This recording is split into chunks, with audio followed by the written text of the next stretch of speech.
afternoon, everyone. We are starting the next session. RISC-V, the open era of computing, presented by E.R. Sivakumar, founder and CEO of Nathan Silicon. Sivakumar is also responsible for company's vision, overall strategy, business and technology. He is also founder and CEO of RISC-V Design Technologies. Sivakumar is a seasoned engineering professional who has worked in various fields including electrical engineering, academia, semiconductors for over 25 years, and specializes in offering verification fees, consulting services in product development. He has delivered to the top PDA and VLSI programs. He also authored several VLSI courses and blogger on design reviews and semi-wiki and RISC-V blogs. He is recipient of Outstanding Technical Achievement Award from Cadence Systems and holds Electrical and Electronics Engineering degree from Hyderabad University. With this, I hand over to Sivakumar. Hi. Good afternoon. Good afternoon, everyone. Am I audible? Yes. Hello, check.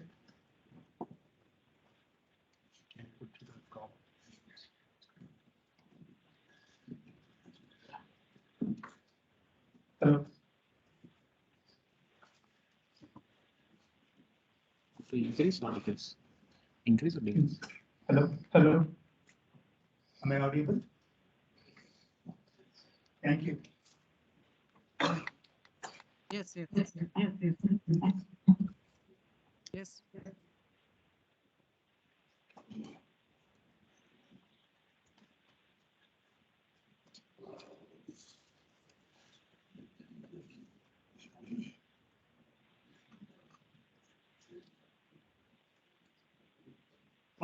Once again, good afternoon, everyone.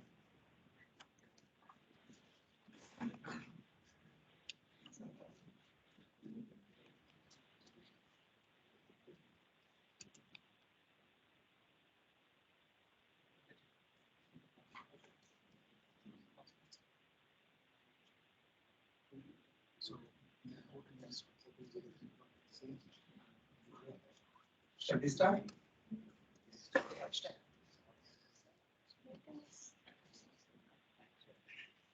Next, if you are having overflow, please come to the profile 03 and use this same version you have presented.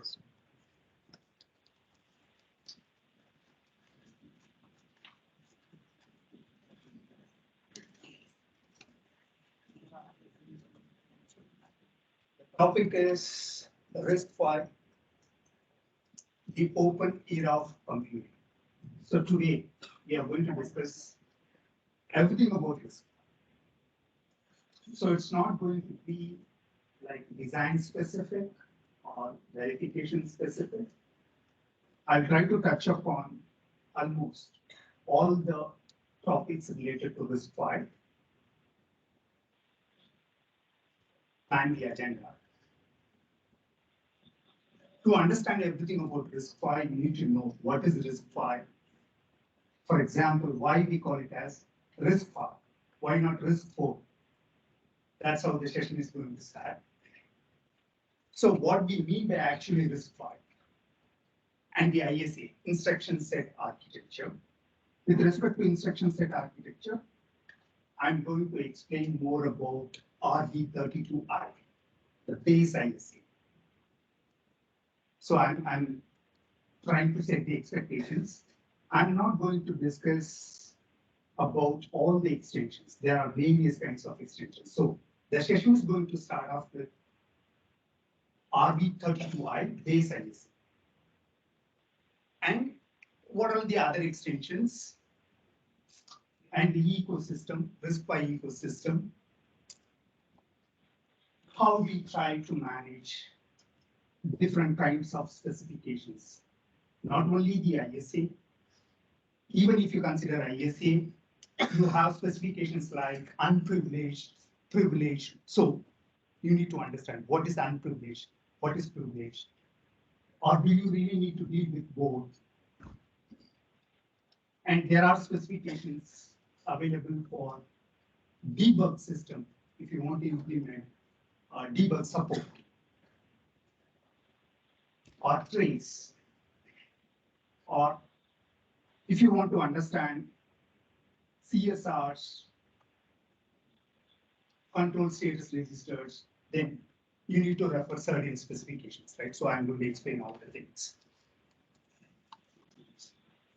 As I mentioned, it's going to start off with RB32I, all the instructions. Overall, there are 40 instructions.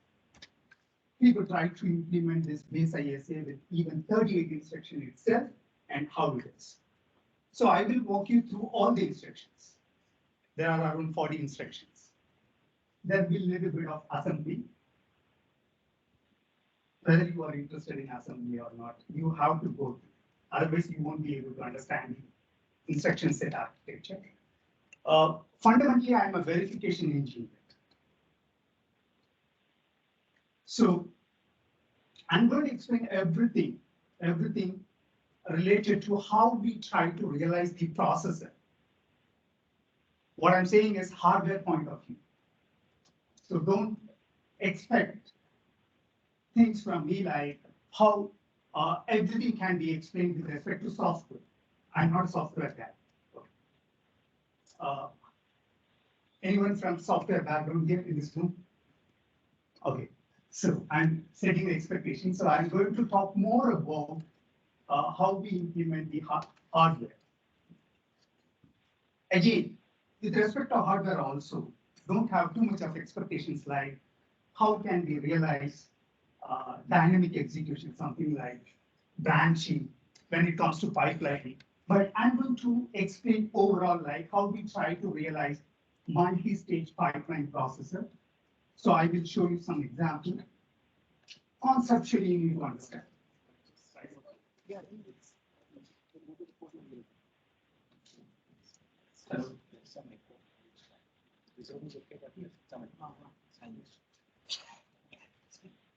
Hello.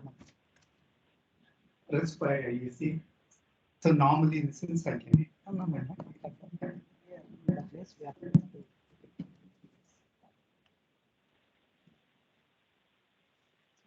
Hello, check. Hello.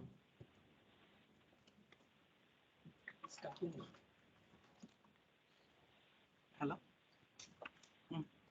Clear? How I plan this session? Suppose, as a verification engineer, if I want to verify a RISC-V processor, what are the things I should do? And the biggest challenge we face when it comes to verification, most of the verification engineers, they don't care about the design aspects, right?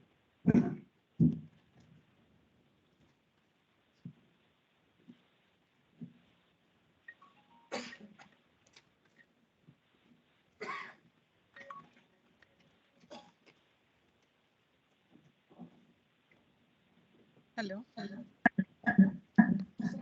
Hello. Is it fine now? No. Can speak. Can you speak?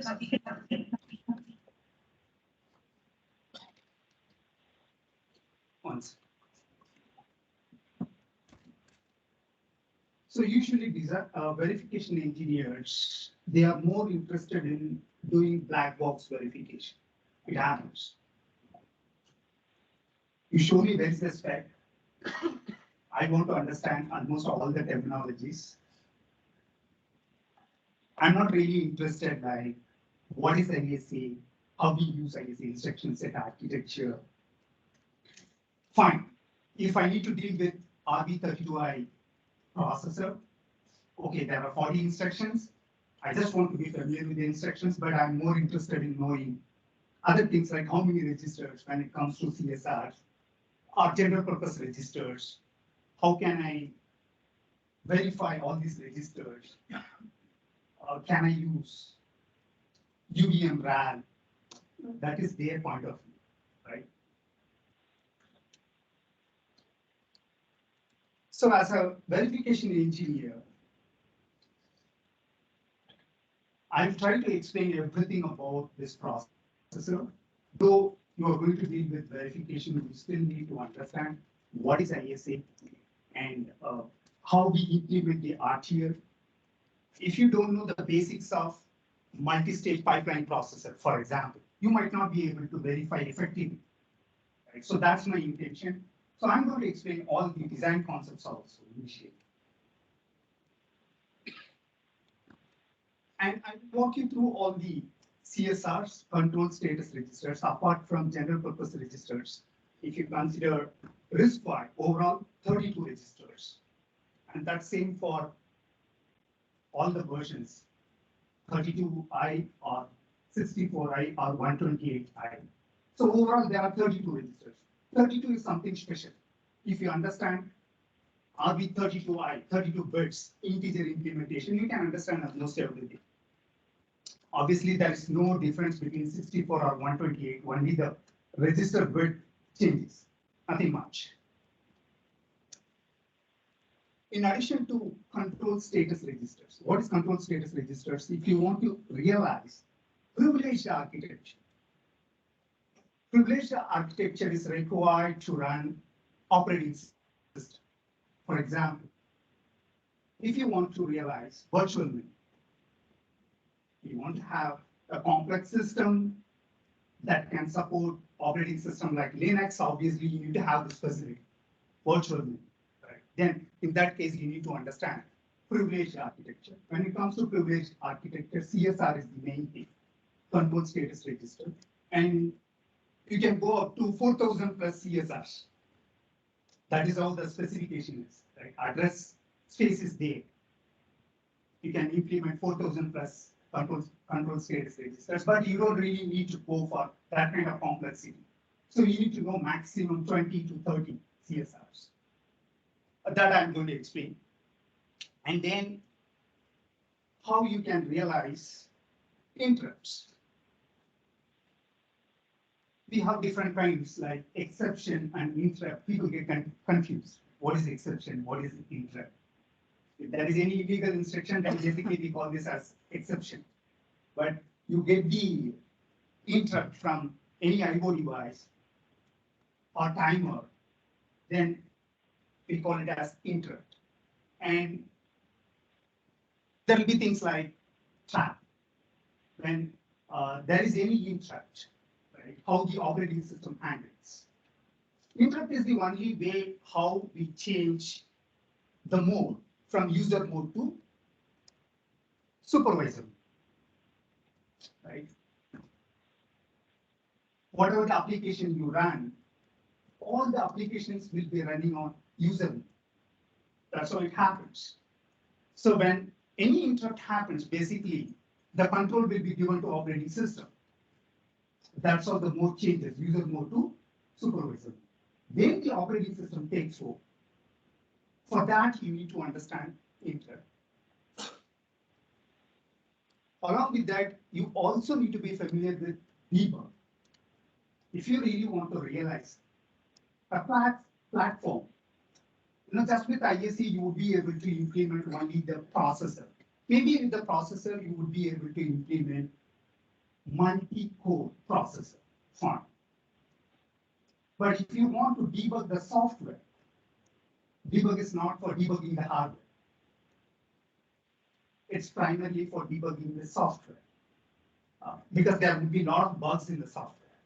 So software folks would be interested in debugging their software while executing their software. They want to know the state of registers, for example. You might be doing that in C program also. I'm not a software guy, so I might not be able to explain everything related to software execution, but I will walk you through the debug implementation. So everything is going to be hardware specific in this discussion. Okay, I'm setting the expectation.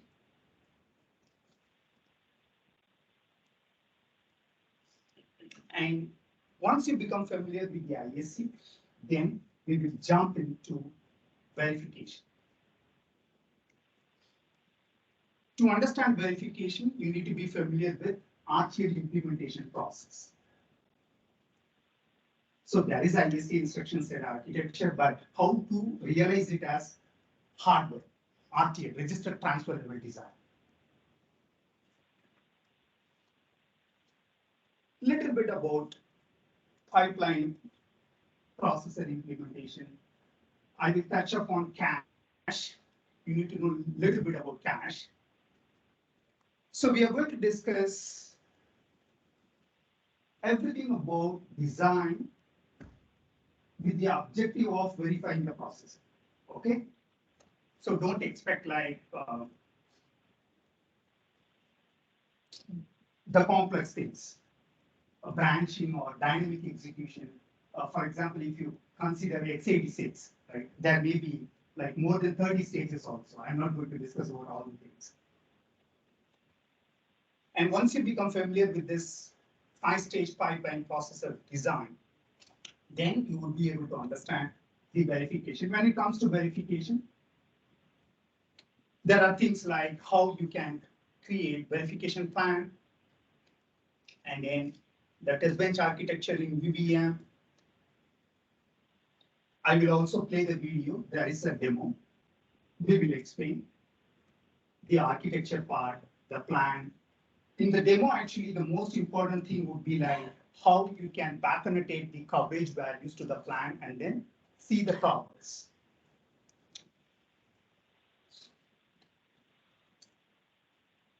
At the processor level, how we verify?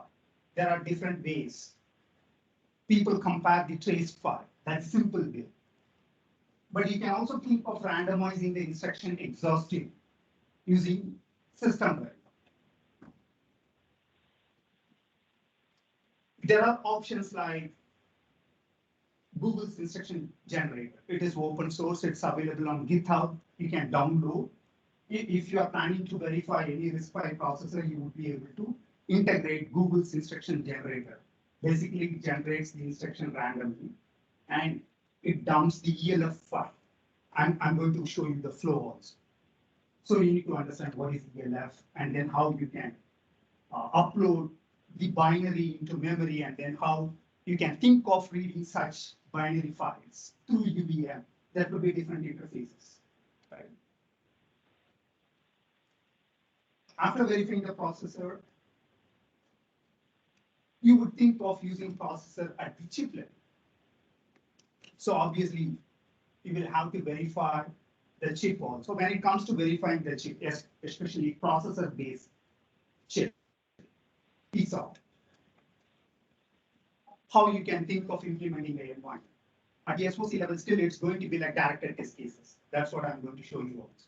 At the processor level, it's going to happen completely like a random instruction generation. But at the chip level, obviously it's going to be directed test case. Mostly we don't prefer constrained random coverage driven verification for the chip level. Constrained random coverage driven verification. This is the term we use when it comes to system level. That is preferred for the IP level. At the chip level, we prefer directed test case. And at the SoC level, mostly the test cases would be in C program. Right?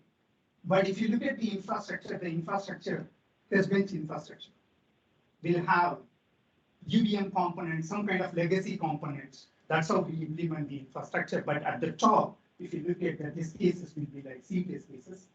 We try to use even firmware also when it comes to verifying the chip. That's what I'm going to show you today. And then at the end, I'll show you some examples, different customers, how they are using RISC-V processor. And then what would happen in next 10 years? Next 10 years, what is the future? How this RISC-V is going to evolve further? The evolution of RISC-V processor. Let's start off with this overview. It started as a 3-month project in 2010 at UC Berkeley. They preferred simple ISA, primarily for education purpose. Commercial ISAs were too complex and there were like IP issues. So that's how RISC-V started. And why we call this as a RISC-V? Because it's 5th major ISA design. That's it. So prior to RISC-V, there were versions like RISC-IV, and then there were different things. So This is fifth major ISA design from UC Berkeley. It's high quality license free, royalty free. So no license. You can also download the spec. You can think of implementing your own processor. You can think of customizing the extensions. You can implement as you prefer. No license restrictions. And the standard maintained by non-profit organization called RISC-V Foundation. You visit the website risc-v.org. There you find all the details about this non-profit organization. RISC-V, is it only for embedded systems, controllers, small processors? No. It's suitable for all types of computing systems, from microcontrollers to cloud servers.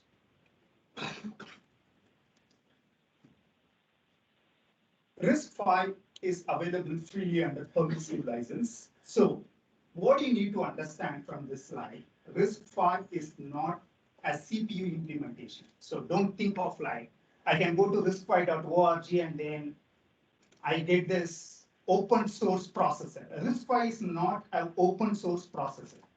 Okay, it's open ISA. ISA means instruction set architecture, right?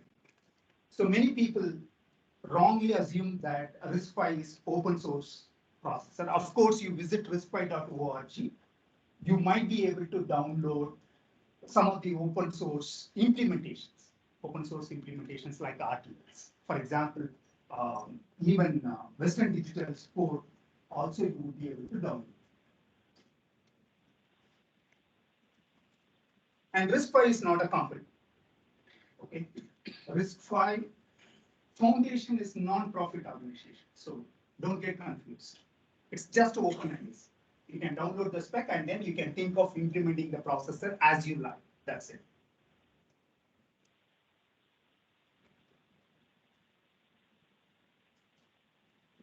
What RISC-V Foundation does, it directs future development of ISA, what should happen, and how we can deal with different versions. So basically, they are responsible for interfacing with different kinds of members. Even Wave Silicon is also one of the members. We take care of trainings. We are like one of the authorized training partners of RISC-V, right? So like us, there are other members also, like Intel. Intel is part of RISC-V. Intel wants to use RISC-V for their own implementations. Like Intel, there are other companies like Western Digital. So there are more than 200 to 300 members. They are part of RISC-V. And RISC-V Foundation is responsible for maintaining compliance tests. And then the promotion of the ISA. You go to risc-v.org, you would be able to download the specifications. There are different kinds of specifications like ISA specification. When it comes to ISA, unprivileged spec and then privileged specification is there, and debug specification, trace specification, and then test related documents.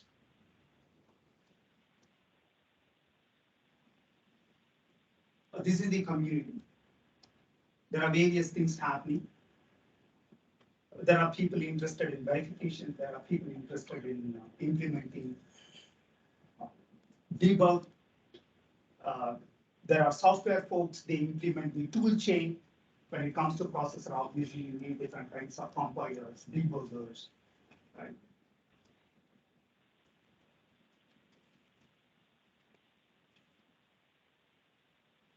Okay. Why we need a RISC-V? What is our dream? What is our dream?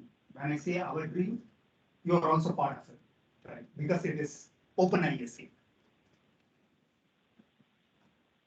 Currently, you consider any SoC, system on a chip. We implement system on a chip with many different ISAs because to realize a complex system on a chip like Apple's M series, let's say, or if you're familiar with chips like A14, A15, all these processors are all these chips are very complex. They need different kinds of CPU processors like CPUs, GPUs, ML accelerators, application processors, or image processors, or DSPs, digital signal processors, or neural engines, or power management processors. We can't think of implementing this kind of complex chip like M series, M1 or M2, just with one CPU. And the unique thing about this chip, particularly this M series, it uses ARM RISC code. And they use this M chip primarily for laptops, MacBook. This is something new. It has always been like using CISC primarily for laptops or desktops. Am I right? We always prefer complex instruction set computer. But if you look at this M chip, M series, it's based on ARM processor. So that is very similar to the chips like A14 or A15. The core engine is very similar to the chips like A14 or A15. And this kind of complex chip demands all these processors. And these processors, CPUs, GPUs, or accelerators, or application processors, image processors, or DSPs, they are based on various general purpose and specialized ISCs. When I say CPU, we call this as general purpose, right? General purpose ISA. It could be even x86 or ARM RISC. In this case, RISC-V. These are all like general purpose ISA. The best thing about RISC-V is it is open ISA. But x86, Intel's x86 is proprietary. And ARM's RISC processors, they are all like proprietary ISAs. And when I say specialized ISAs, ISA is primarily needed for application processors or image processors. They are not like general purpose ISAs. So we classify ISA into general purpose ISA and specialized ISAs. The challenge with general purpose ISA, still you need to deal with IP licensing issues. And each ISA with unique software stack. If you want to realize this kind of complex SOC, you will have to deal with multiple ISAs like general purpose ISA or specialized ISA. And each ISA comes along with its own tool chain. You need to understand their ecosystem, and there could be various software stack.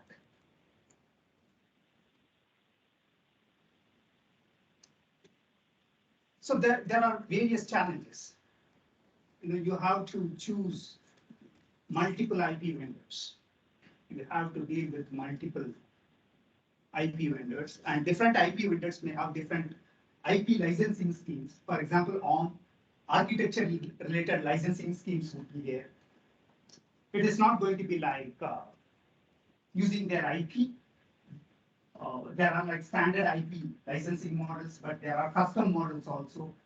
Companies like Apple, they want to customize the architecture. So Apple provides different kinds of, ARM provides different kinds of licensing schemes. So different IP vendors may have different IP licensing schemes, and the engineers will not have the freedom to customize the ISAs.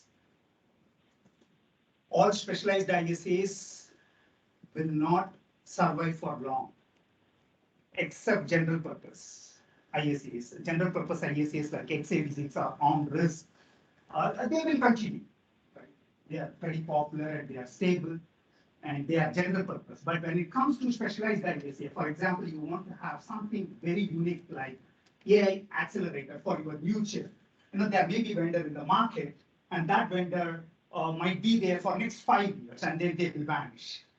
then what will happen to your product? That's what it means. All specialized ISAs will not survive for long, and that will affect the long-term product support plans and roadmaps. Also, the software development or the stack. When it comes to software or the stack, it is going to involve multiple ISAs and tool chains. That's going to be very challenging. So that's where we consider RISC-V. RISC-V is a general purpose license-free open ISA with multiple extensions. What it means is you would be able to realize all kinds of processors using RISC-V. That's what it means.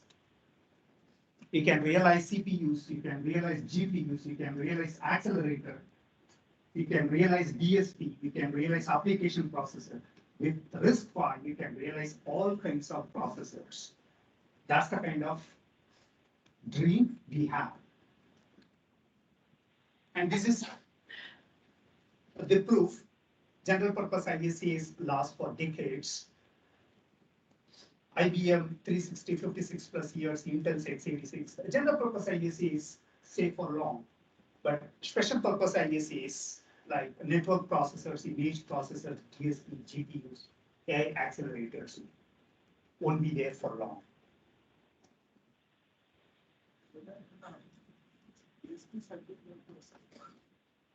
The vendor, not every vendor, right? So that there are like yes, specialized ISAs. They are based on how the vendor is planning their roadmap, right?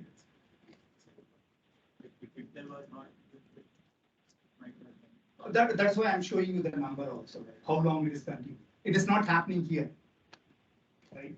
They are not like more than 10 years. You should just overall, I'm saying.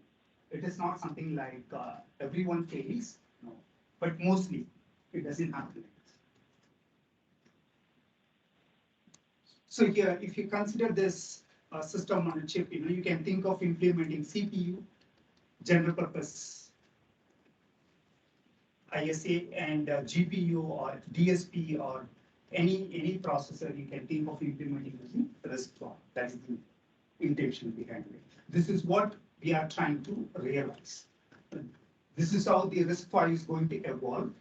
At this point of time, people are using RISC-V primarily for CPUs, even accelerators.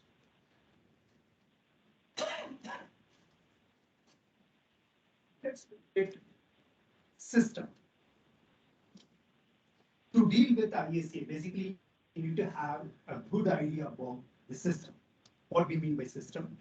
If you consider system, there are things like hardware and software. When it comes to software, there are two kinds, application software and system software. As part of system software, there are components like operating system, compilers, and assembly. Just think about your smartphone, right? You click on any particular app. For example, calculator. You just click on calculator, then what happens? That's how you need to visualize. When you click on the app, calculator, basically the operating system loads the equivalent binary into RAM, right? So every app has its own binary. Then the starting address of that binary is loaded into program counter. That is how the processor is going to fetch all the binary one by one sequentially, or it's based on the execution. Right, so the operating system loads the binary into memory, and then the operating system loads the starting address of that binary into program counter, and then the processor is going to fetch all the instructions sequentially, and then that's how it's going to calculate the value. If you say 2 plus 4 in calculator, it's going to do addition, right? If you do multiplication, it's going to execute the instruction multiply. That's how you can visualize. But things are not going to happen something like this, because I'm trying to explain everything like Very simple, but there are various kinds of memories if you think about the implementation. Between RAM and the processor, there could be different caches. There could be different levels of cache, and that's how the communication happens between processor and the memory.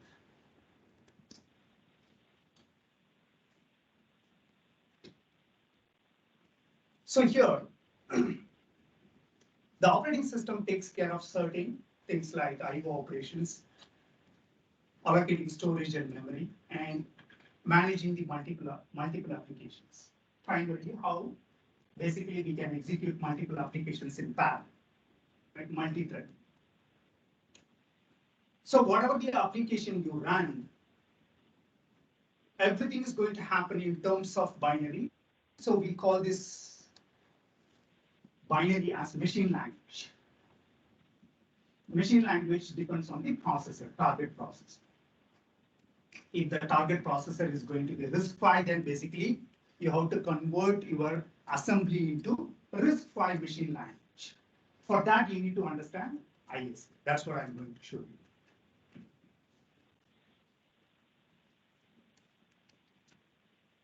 To realize any system, you need to have various kinds of components like processor. If you want to implement RISC-V processor, you need to know RISC-V ISA. You can implement the processor, but along with processor, you need to have various kinds of memories like cache and random access memory, RAM, main memory. We call this as main memory. And then you also need storage memory.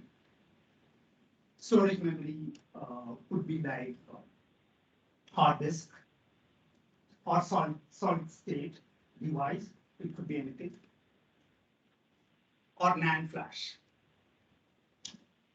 So all the applications will be stored in the main memory, right? In the storage device. And when it comes to execution, the application will be loaded into RAM. And you also need I/O interfaces, various other elements. You can visualize the system like how basically we connect all these IPs using something like on-chip bus. For example, if you consider embedded microcontroller using RISC-V. So in this case, RISC-V is RB32I CPU. The on-chip bus is AXI. And using AXI, we connect various IPs like memories and then other IOs like UART, GPIO, various modules. This is how you can think of realizing any chip.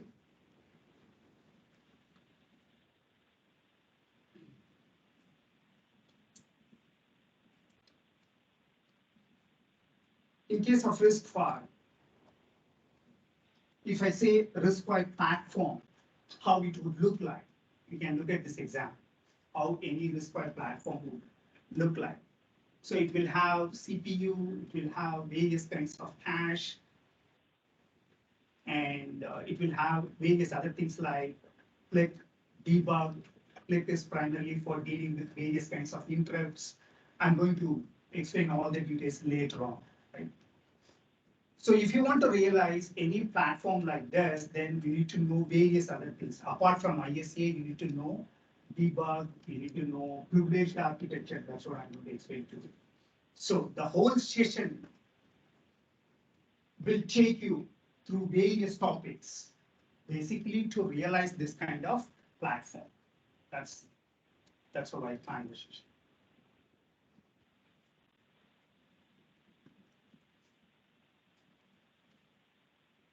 This is how we convert any high-level language into machine language. All the applications you deal with, mobile apps, or it could be anything. The system and your test bench that you run on your laptop. All these applications will be in high-level language. They are in high-level language. And we use compiler to convert the high-level language into assembly language. And then we use assembler to convert the assembly language into machine language. You need to be familiar with this transformation process. For example, if you define any expression like this in system Verilog, and There is a compiler, RISC-V compiler. It converts this expression into various instructions. So here, add I is immediate type, I type, and shift left logical and L. So there are various instructions required to realize this expression. RISC-V compiler converts this expression into assembly, and RISC-V assembler converts this assembly into binary. When it comes to converting the binary, basically the assembler follows this ISA structure. ISA explains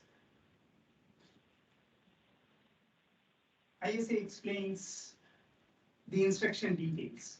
There are various types like register type, immediate type, S type, store type, branch type, U type, J type. That's what I'm going to explain today. How the assembler converts every instruction into 32 bits. Okay, eventually. Here you look at everything is binary. This binary, each row, if you consider 32 bits, this is how the processor actually going to fetch every instruction in terms of binary, and that's how the values will be loaded into registers. That's how the processor is going to execute everything. We got it. So eventually you need this binary. To convert this assembly into binary, basically the assembler follows the ISA, right?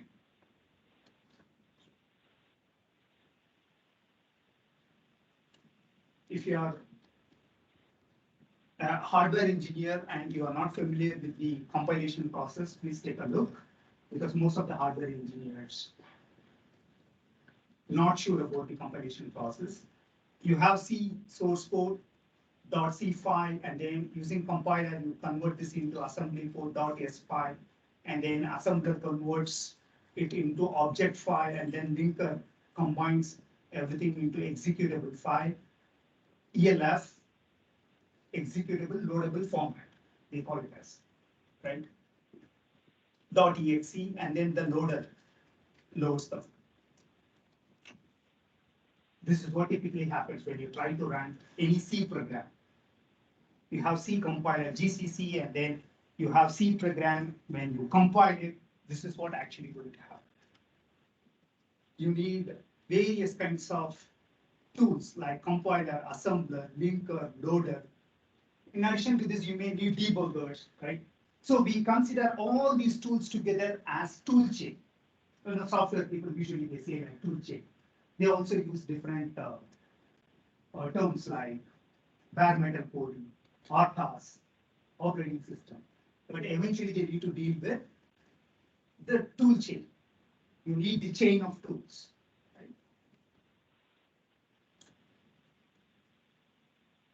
So what is the significance of ISA? ISA is the abstract interface between the hardware and software. That's it. So VLSI engineers refer ISA as golden reference to implement the processor as RTL, register transfer level design. Embedded systems engineers refer ISA to implement the tool chain, whatever they want to implement, compilers or assemblers.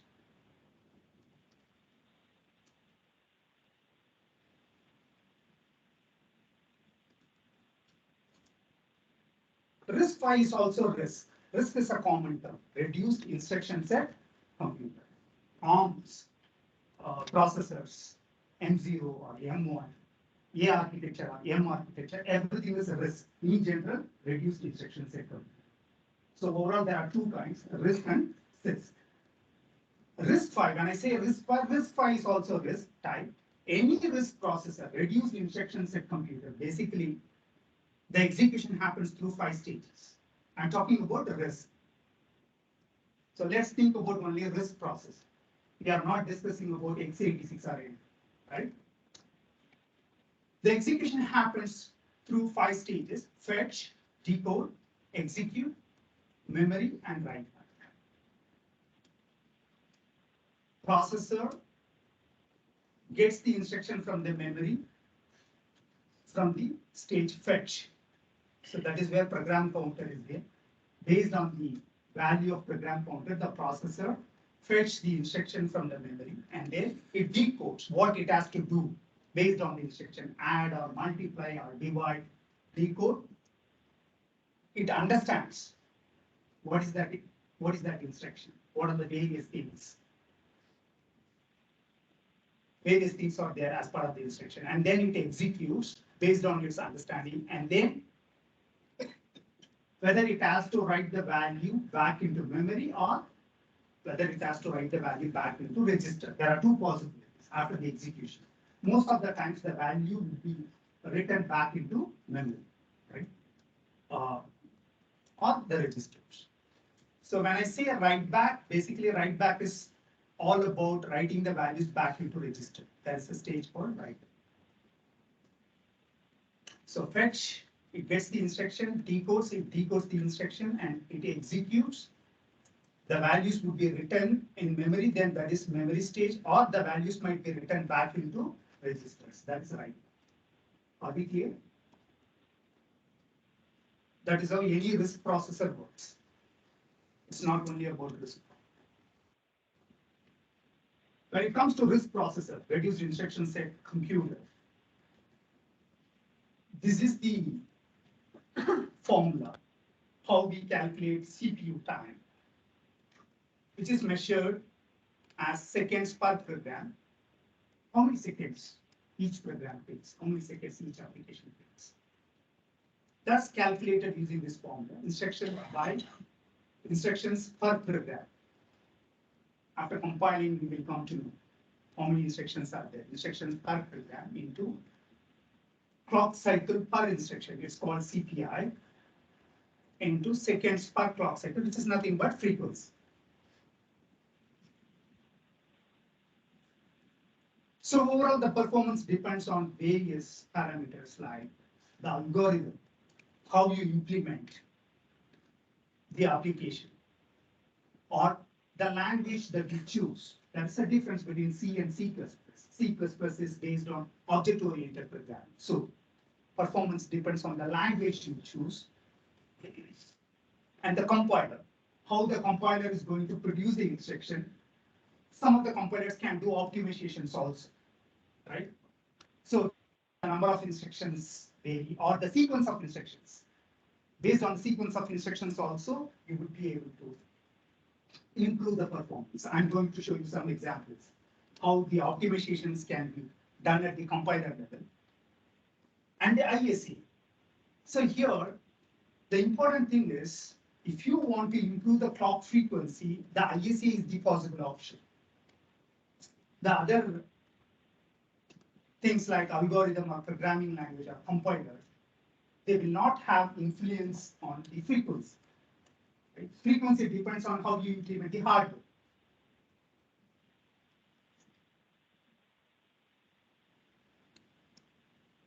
So to deal with assembly, you need to know the difference between high-level language and assembly.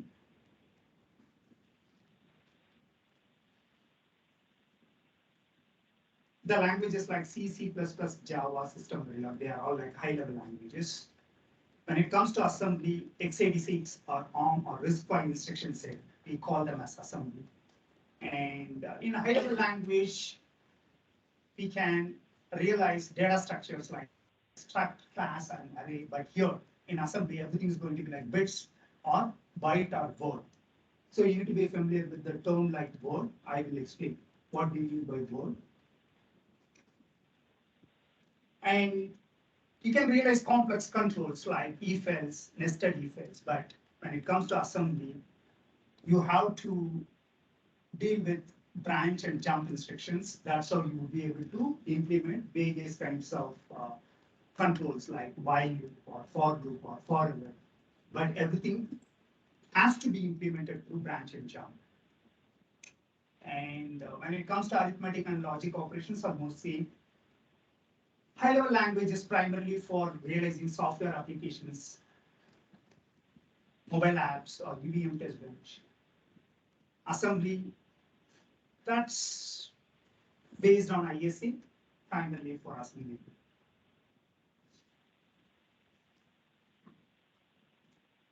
By ISA.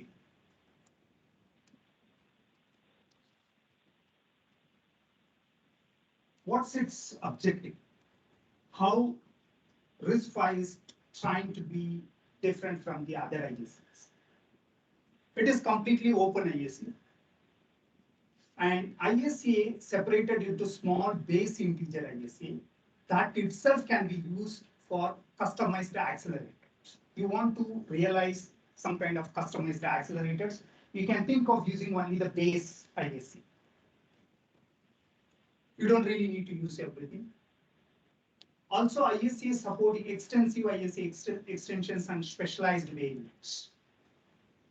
You can think of implementing any kind of specialized processors. You can think of implementing any general purpose processors. And there are options like 32-bit and 64-bit address space variants. It depends on the application that you are trying to realize. So you have both options, 32-bit and 64-bit. And there is one more option called 128-bit. It is not even, not yet finalized. And it's an ISA with support for highly parallel multi-core and many-core implementations that is possible.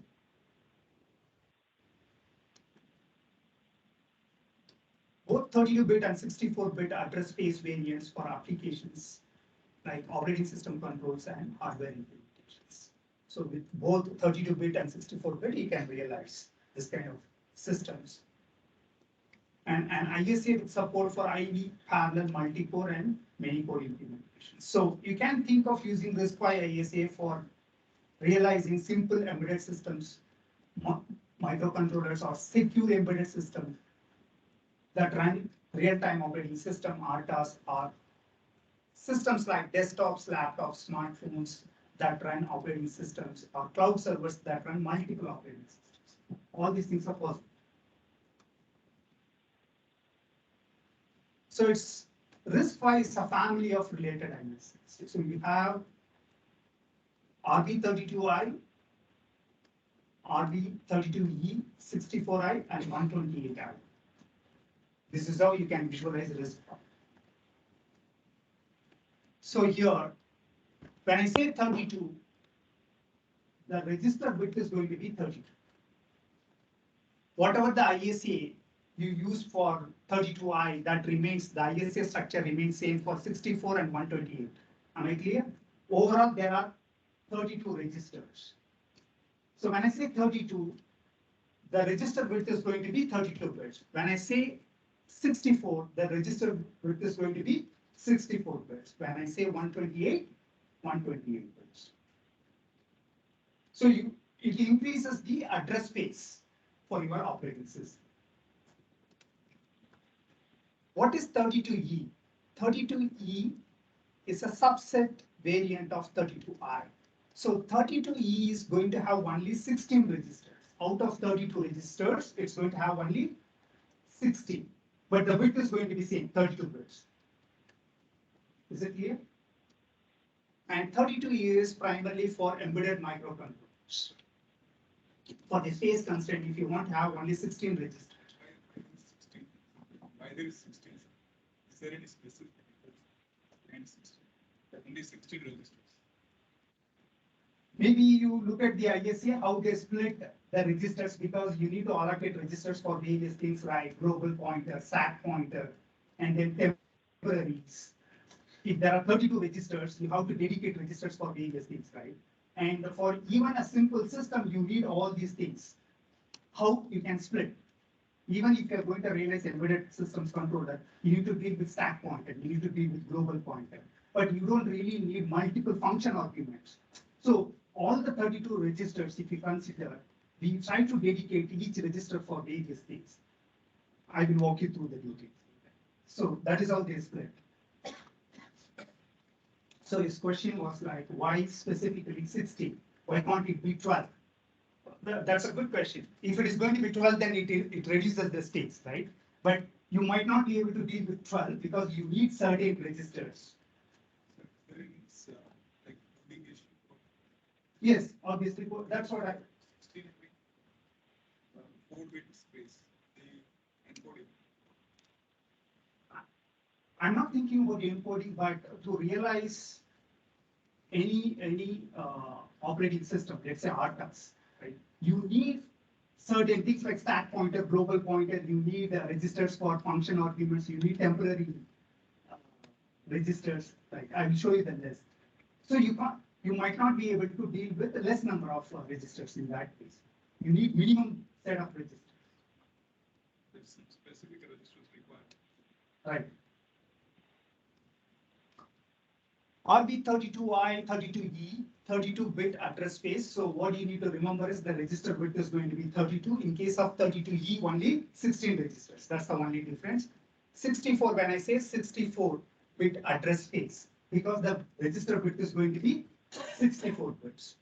And 128 bits address space.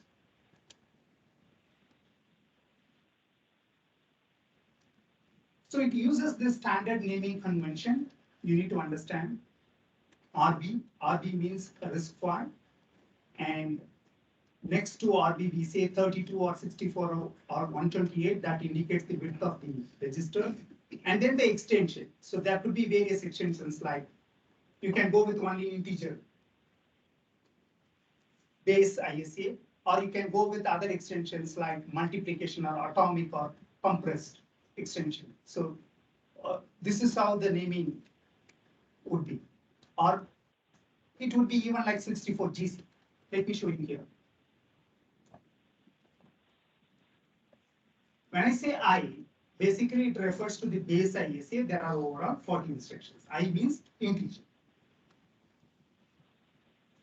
And there are other extensions here. If you look at M for multiplication and division, A for atomic, F single precision floating point, D double precision, G general purpose. In some cases we say G. G means it includes multiplication, atomic, floating, F single precision and double precision floating. That's what G means. G means general purpose. And C is like 16-bit compressed instruction. What it means is, if you look at the ISA, everything is 32 bits. Right?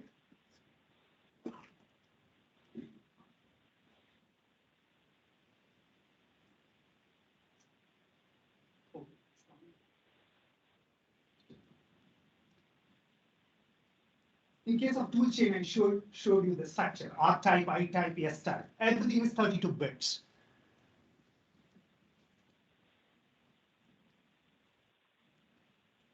So here, when I say C, instead of 32 bits, we can think of implementing it as 16 bits, that is compressed. Okay.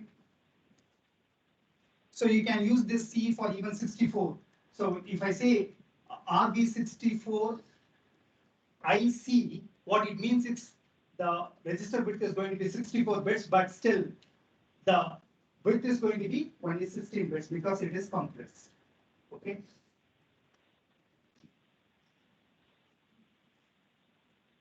So various kinds of implementations like RB32I, basic RISC-V implementation.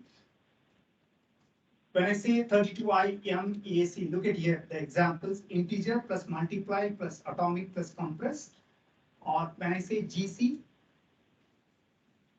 G means multiplication, atomic, single precision, double precision, and then compressed. This is how you can interpret. And anything like X extension, non-standard extension, that is the extension created by you. You can create your own extension and add it. So in that case, you have to use this naming convention. You can't call your extension something like multiplication or compressed. This is something important, the register file, general purpose. So T means it is the combination of I, M, A, F, simply saying it.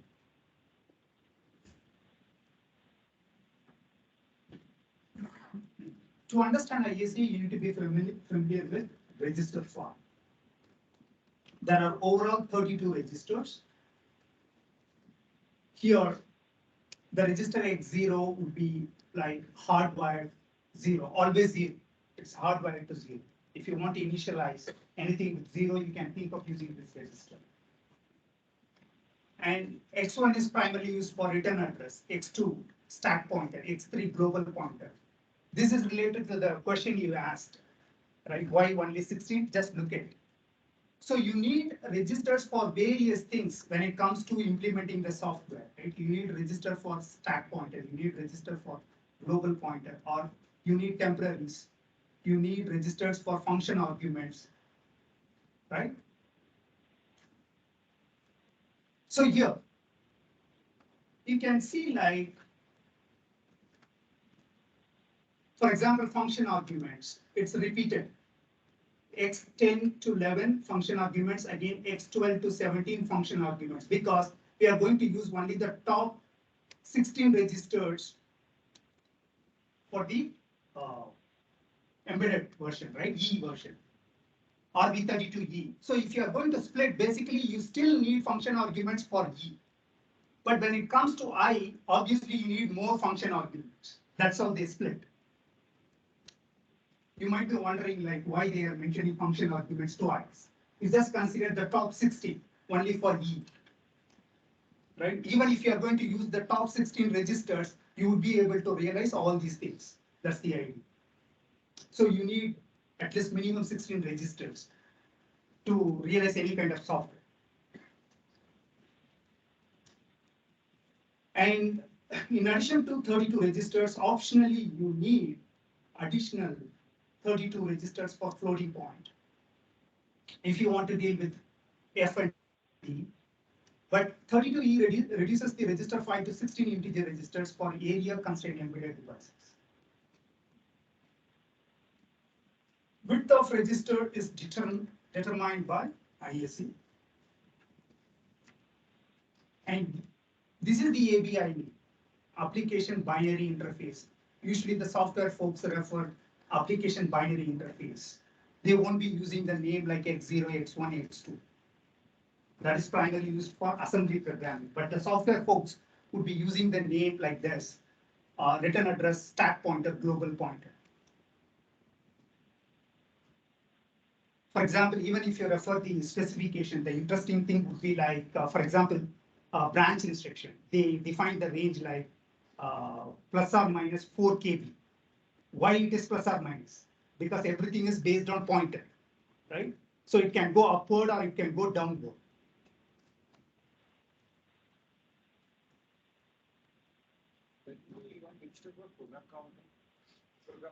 Yes, that is a separate register. I'm not talking about program counter. So he's asking like, is there anything allocated for program counter? No, there is a separate register program. Not included in that. No, it is not.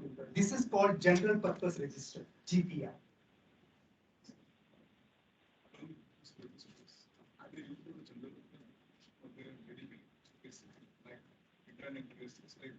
So they are using those specific purpose. You say name is like return address.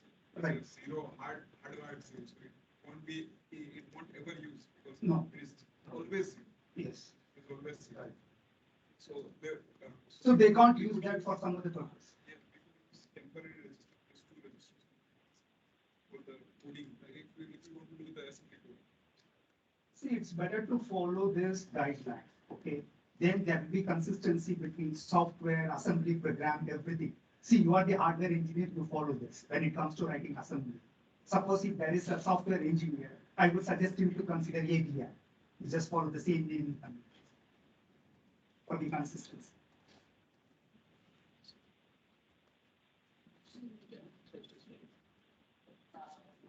Say for a state point and extend for a save register.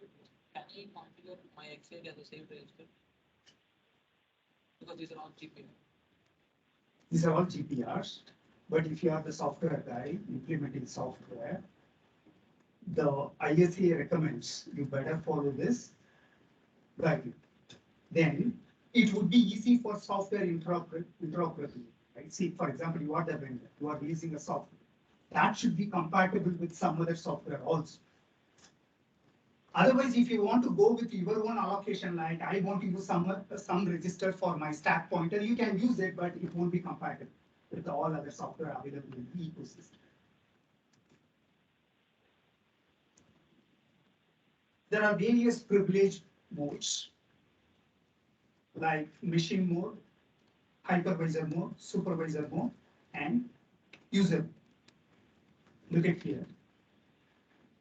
Machine mode is the highest privileged mode and the only required. If you want to realize something like embedded controller, what you really need is only the machine mode. But you want to make that embedded controller like secure embedded controller. You want to have ATAs. Then it needs user mode. So the combination here is like M is for simple embedded systems, MU secure embedded systems, or you want to have systems running Unix like operating system, then you need supervisor mode also. The combination should be like machine mode, supervisor mode, and user mode. Or you want to realize something like a cloud server. On cloud server, you would be able to run different kinds of operating systems. It should be able to support multiple operating systems. Then you need the combination like machine mode, hypervisor mode, supervisor mode, user mode. You got it, right? It depends on the kind of system you want to implement.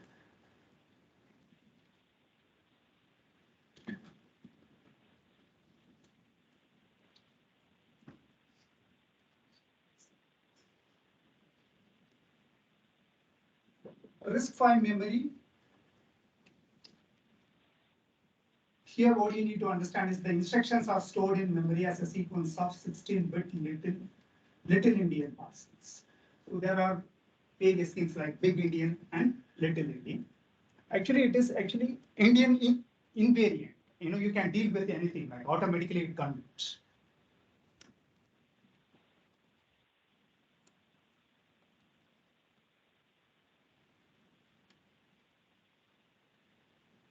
So what is privileged architecture?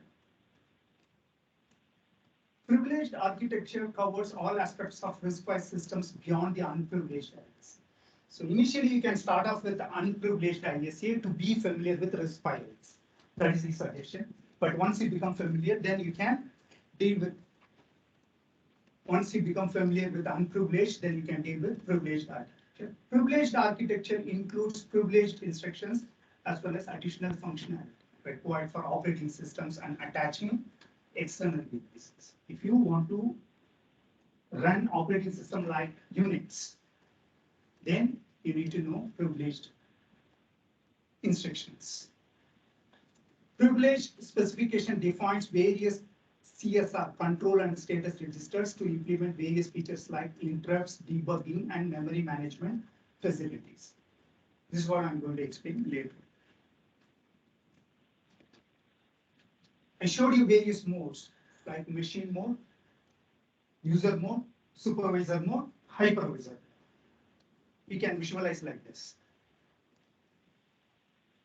So the software stack would look like,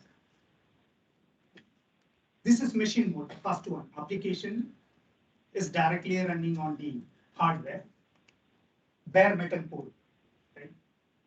So that is machine mode. The application is interacting with the execution environment. AEE means application execution environment, which is nothing but the hardware, through ABI, application binary interface.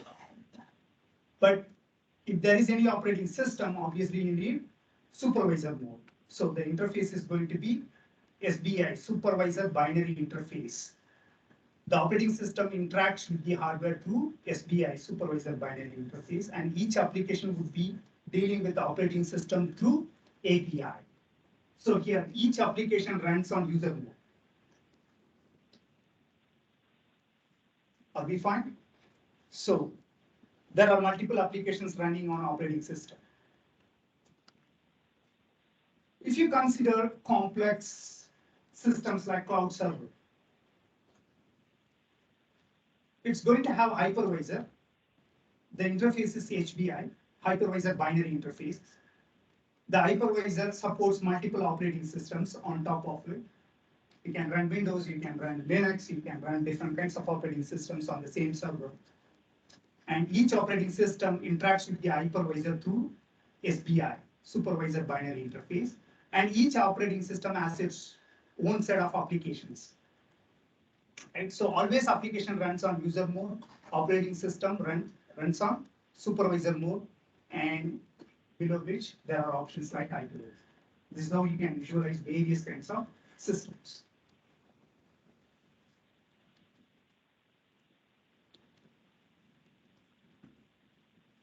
So you also need to be familiar with terminologies like exceptions, interrupts, and traps. Exception, it's an unusual condition occurring at runtime. For example, illegal instruction, breakpoint, environment call, all these things fall under exception.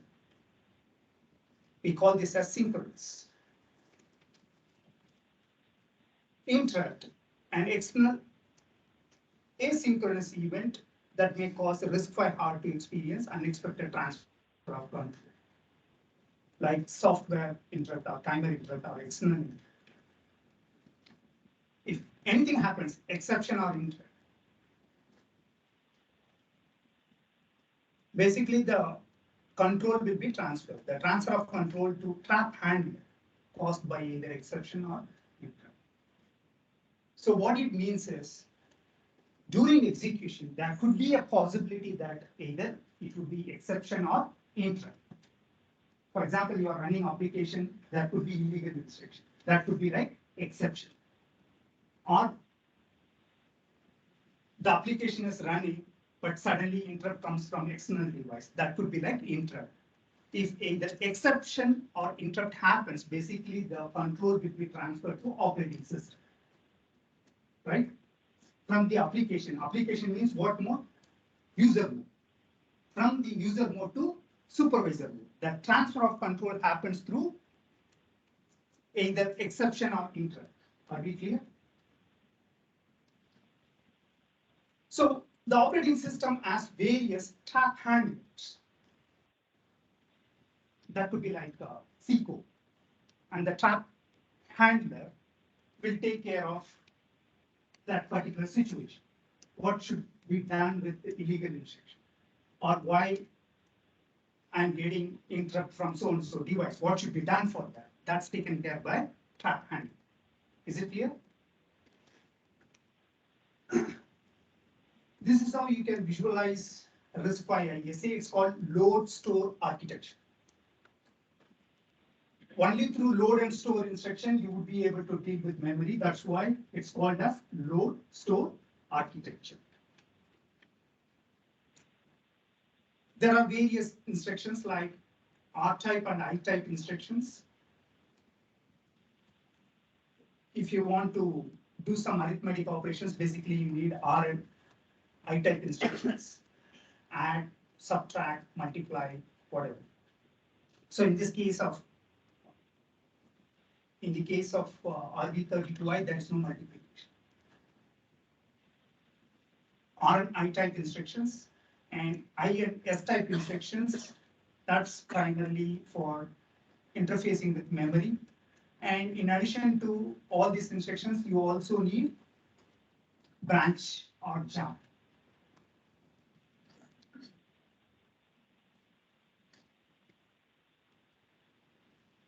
So overall, 40 instructions. There are various types: R-type, register to register instruction; I-type, register immediate. There are other things like load, JLR, e-call, e-break. I will explain all these instructions. And S-type, store; B-type, branch; J-type, jump and leave; U-type, load, upper or load or add upper limit.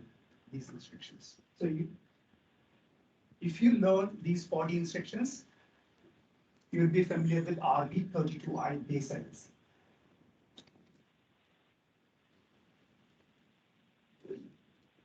This is how the ISA looks like. There are various types: R-type, register type; I-type, immediate; store type; branch type; upper immediate; J-type, jump type. Overall 40 instructions. And this is what I was telling. All the instructions need only 32 bits. It will always be like 32 bits. Whether you are going to deal with 64 bits. When I say 64, we have seen 32 registers. You remember, only the register bit is going to change, but the instruction is going to remain like 32 bits. So if you understand these instructions R, I, S, B, U, J, each instruction of 32 bits, it's going to be same for 64 bits or 128 bits. Are we clear? When I say compressed C, 32 bits would be 16 bits. That's the difference. Instead of 32 bits, we would be using 16 bits. For example, in memory, if you have 32 bits, then 2 instructions will be stored in the same location. That's the difference.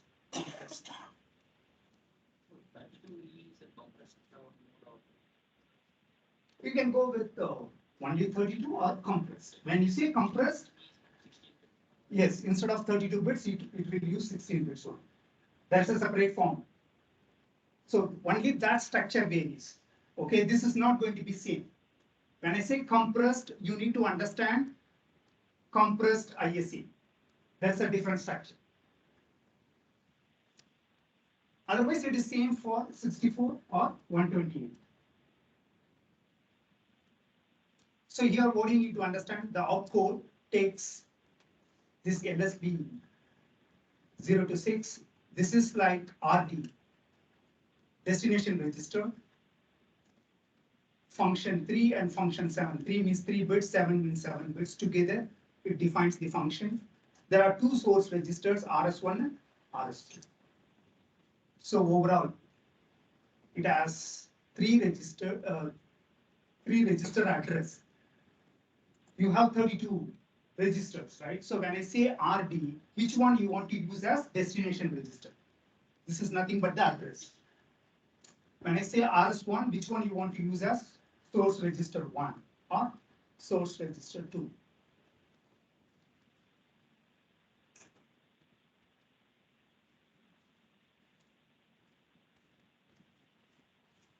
In addition to this, you have I-type. For I-type, this one is I-type.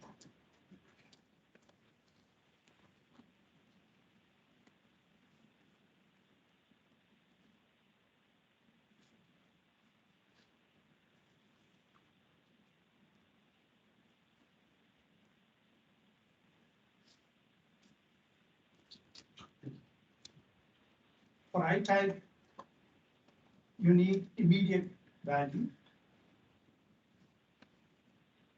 So how these immediates are placed, I will explain.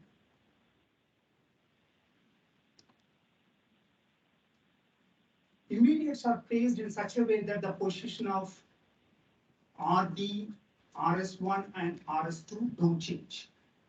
The position of these registers, it doesn't change. It remains same. That is mainly for simplifying the decode when it comes to hardware implementation.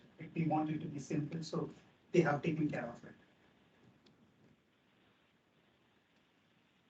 So how you can realize and optimize the RTL? What is something special about this ISA? The ISA structure.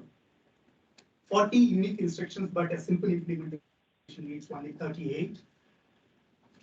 And the ISA keeps the source RS1 and RS2 and destination registers at the same position. That is the special. The position remains same.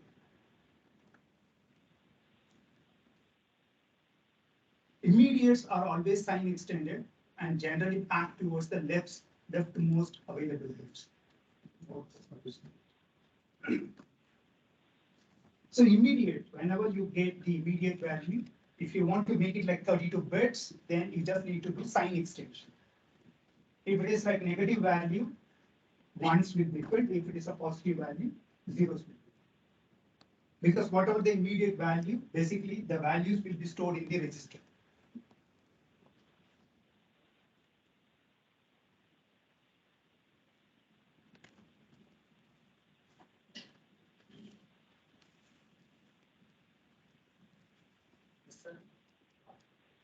So can we use both RV52I and RV52C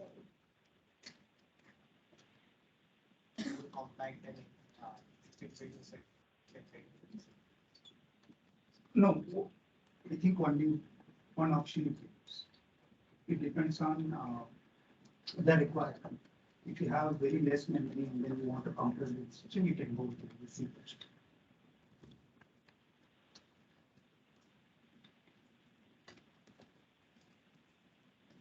So all the intermediates, if you look at, they are packed towards left side. So you would be able to extract the sign bit easily. The sign bit would always be like this particular one, 31st. So this.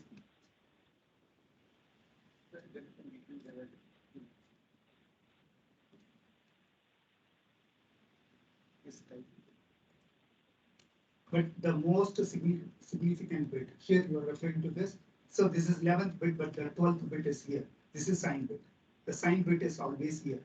So you just need to extract instruction 31, this particular bit slicing you need to do. And then you have to do this extension.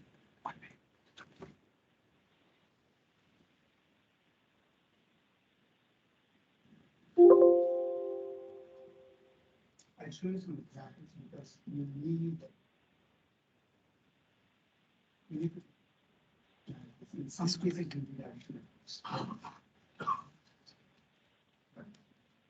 This one, right? Okay. So immediates are always sign extended. In some processors, they do like 0 extension, but in RISC-V, you always need to remember if it is sign extension. Sign extension happens in parallel with instruction decoding because you just need to locate the MSB bit, you can extract and then do the sign extension in parallel. So only the major opcode is needed to know how to decode the immediate. So immediate decoding can be done in parallel with decoding the rest of the instruction. So these are all the various instructions. We will go through one by one, add, subtract it.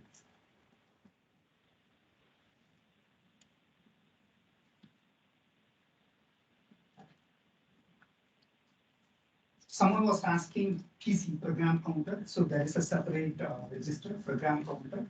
In case of 32 bits, it's going to be 32. In case of 64, 64%.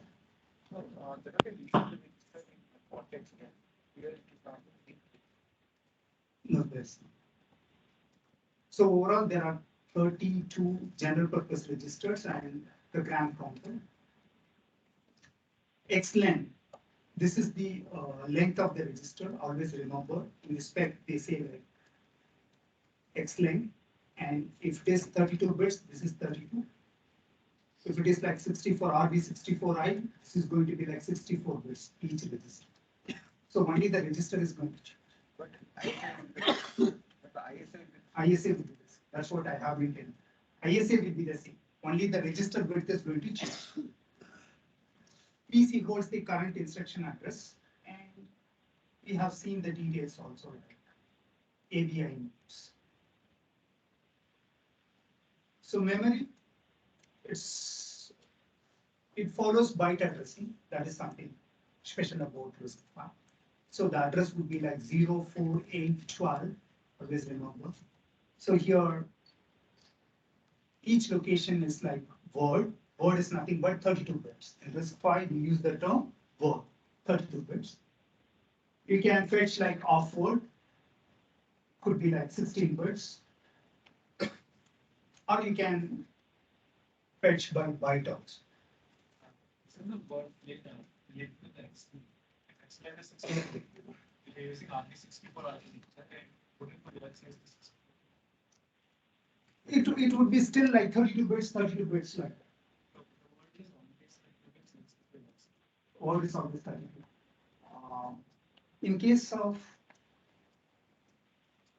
so what you are saying is in case of 64, whether word means 64.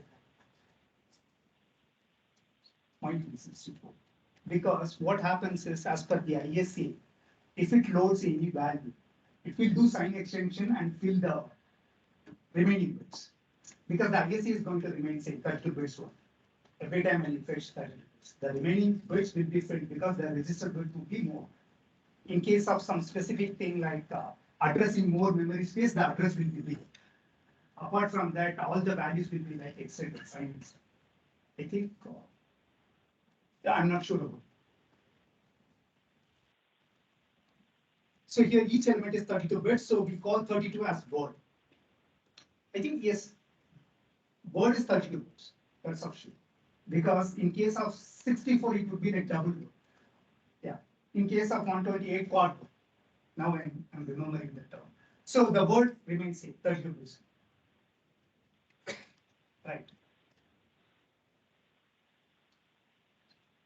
So this question was like, in case of 64, still the word would be like 64 bits. No, in RISC-V, word means 32 bits. Right. Sir, if the word size is 32, like why they are not shifting in the branch instruction? They are shifting the immediate by 1 bit. Why not by 2 bit? If the word size is 4 byte complex. Where they are shifting? The branch type is. We will look at the example and please ask. Okay. So when I say 32 RB32I, obviously the address bus is going to be 32 bits. In case of 64, 64 bits. You can classify the instructions into arithmetic and logical, load and store, and conditional. There are three main categories. We'll go through R type. R type is register type. It involves registers. This is the structure. There are instructions like add, arithmetic operations, shift left, and then add, shift left, and set less than, unsigned. There are various instructions. I will show you the details. Look at the list.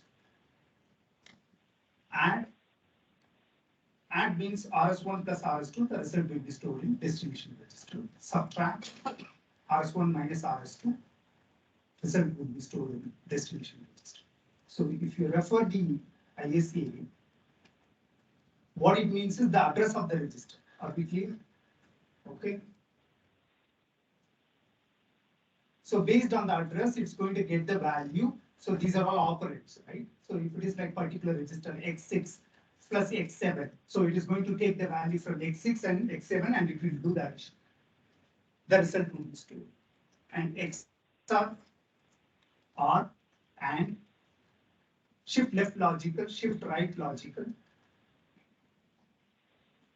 This is for unsigned. Shift right arithmetic. The only difference is when it says arithmetic, it will use the sign. It will use the sign because it is doing right shift. The sign bit will be filled instead of zeros. Set less than is the comparison. If RS1 is less than RS2, then RD will become 1. Otherwise, it will be 0.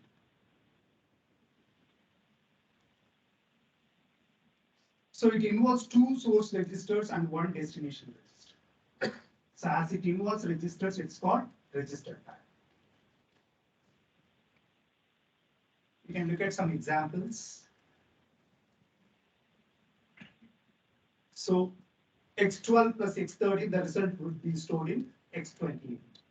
Set less than, it does the comparison. If 13 is less than X12, then X28 becomes 1.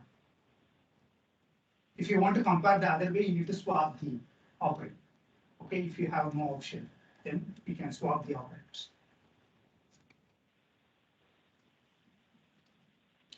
It's pretty straightforward how it does addition. I don't need to explain. Set less than, here you look at whether 6 is less than 4, then X28 becomes 0.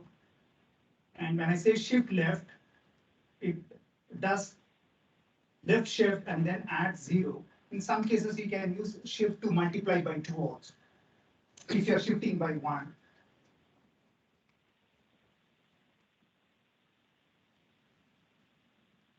The next one is I type. So R type is simple, it involves register. Source register 1, source register 2, the result would be stored in destination register. The next one involves I type. When I say I type, instead of RS2, it uses immediate value, constant. And there are overall 12 bits. but you have to store this immediate value, 12 bits into some register. What is the width of register? 32 bits. So how are you going to convert? You do sign exchange. And which bit you would use? The MSB. This particular bit, leftmost.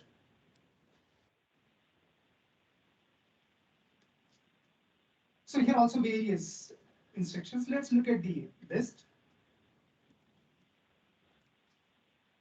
Add immediate, RS1 plus constant. So similar to register, actually there are various instructions. And when I say shift left logical immediate by constant, how many shifts? Instead of reading the register, it uses the constant. So it does left shift or right shift or arithmetic shift. Almost everything is same. Here it uses the constant. That number, whatever you store, that is done in one process, not 10 process. Which number? That immediate you told that the number is stored here. Left logical. So that number, that many things happen in one process. It depends on the implementation action. Quite right. Maybe we will look at some examples.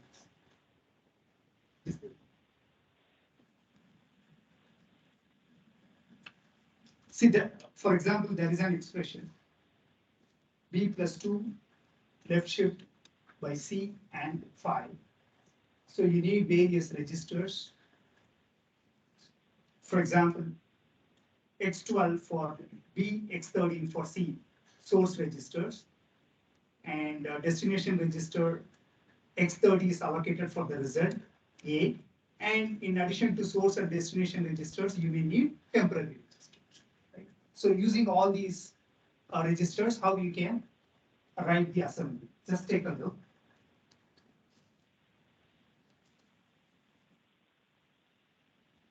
Let's look at S type. So I type, the only difference is instead of RS2, it involves immediate value. Right? The next one is S type. Load and store instructions. There are two instructions to deal with memory, load and store. Load is primarily to load the value from memory, and store is primarily to store any particular value into memory. Simple. But the load is of I type and store is of S type. You need to follow the ISA guideline. How you can calculate the address in any case, whether you are going to load the value or store the value, the address is always going to be like RS1 plus sign extension of immediate value. Okay. So both load and store needs RS1. In case of load, it uses the address of the memory to load that particular value into register, destination register. In case of store, whatever the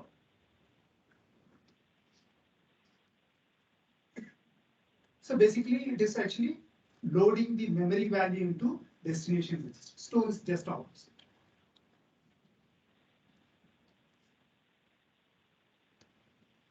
So there are various formats. You can load byte, you can load offward, you can load word. So this is where actually you have the options like function tree. Based on the function tree, you can differentiate the instructions. And here you can find the description how it works. So only thing that you need to know is the immediate value will be sign extended.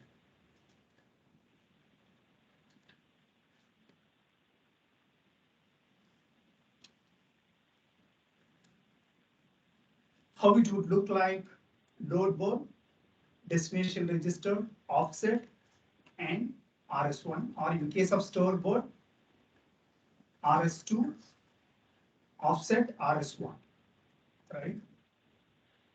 So here it is going to load the value from memory into destination register. Here the memory value RS1 plus offset. So that will be in RS2. So here, look at this example. See why this offset?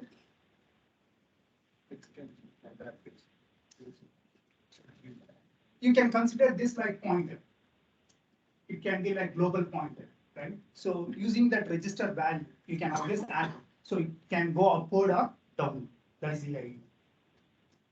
For example, you want to load value from this particular address 8. In this case,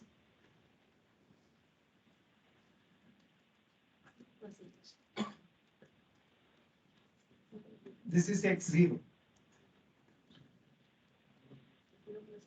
0 plus 8 is 8. So here there's no, there's no pointer, so they are using 0 value.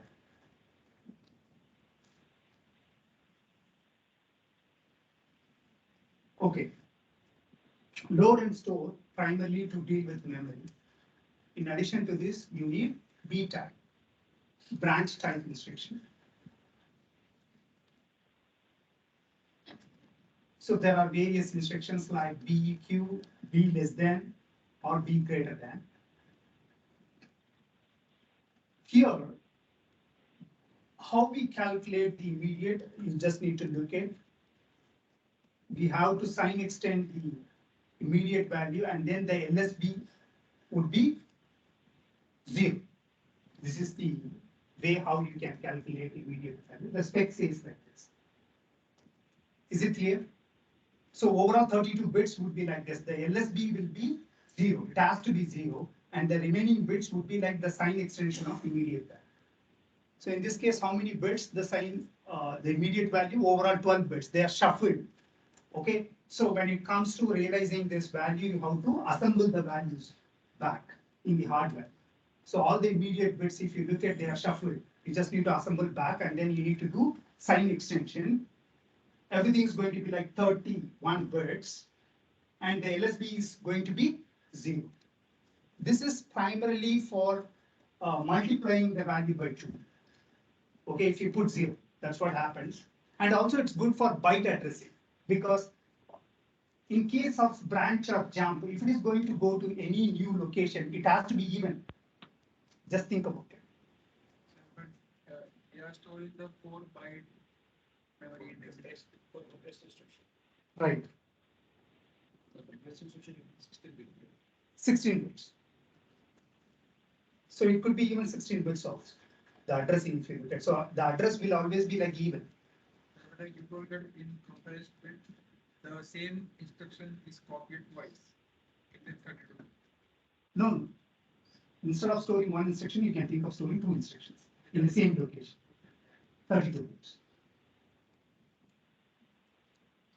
So if the branch is going to be true, PC equal to PC plus this immediate value. If the branch is going to be, if the condition is going to be false, PC equal to PC plus 4.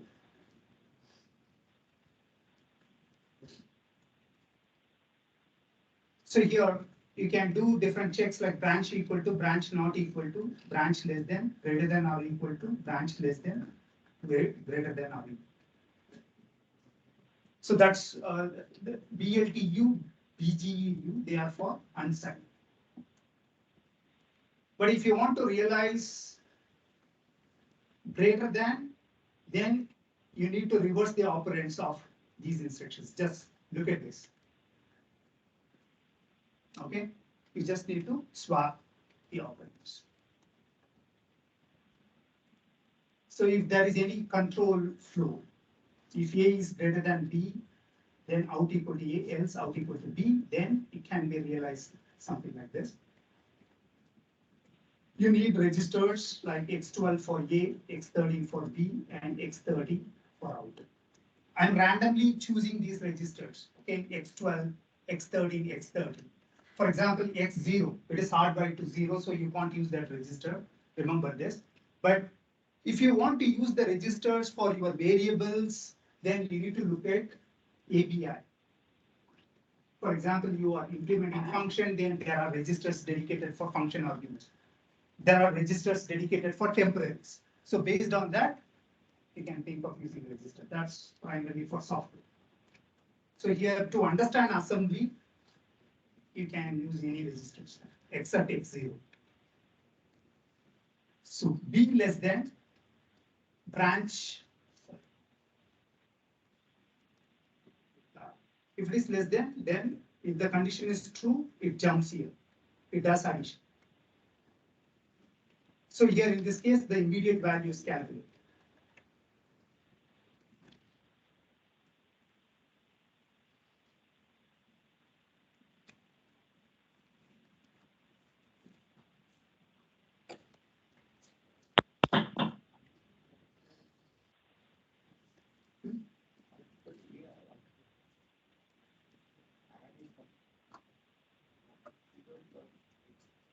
A and B are inputs, out is output. Simple.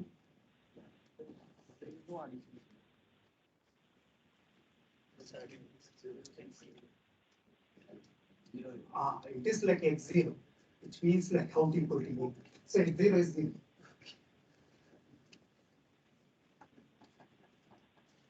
Right. So if it is true, it jumps here, then out is A, else out is B. And then this is like unconditional jump, but generally we don't use this BEQ. Instead, we use jump instruction.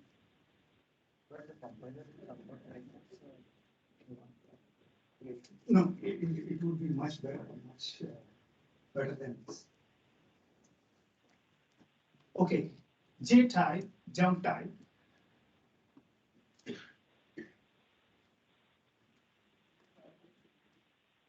You have various instructions, jump and link register, load upper immediate, add upper immediate PC. So you can look at what each does. So here, jump and link, the sign extension is going to be same, immediate value, and then it will be sign extended, and then finally it adds 0 in VLSI. Only for jump and link register, it is going to simply do sign extension. And for LUI and AUI PC, this is the format. So you need to refer the spec, how to calculate immediate value for each instruction, it is defined there.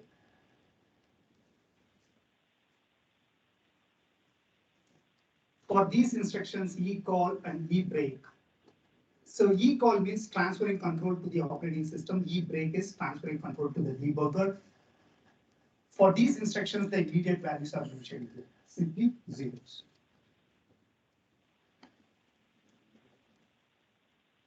Jump and link, and this is how it calculates the immediate value. And JAL, the destination register is PC plus 4. It stores the current value PC plus 4 into destination register. You were asking about link. This is for link.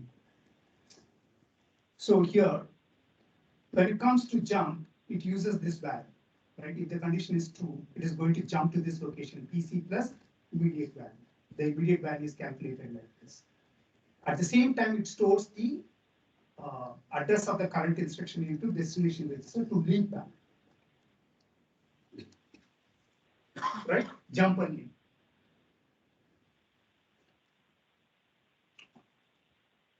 JALR involves the register for calculating this immediate value. See here, if you look at the immediate value, it does sign extension and it adds the value to RS1, and then the LSP is going to be 0, which means you can think of more address space because it involves the register. Register has 32 bits.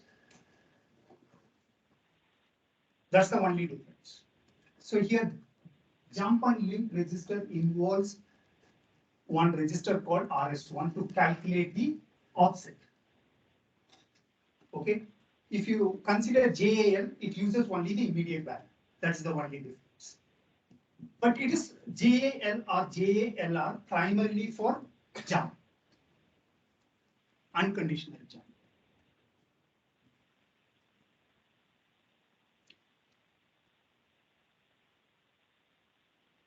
And U type,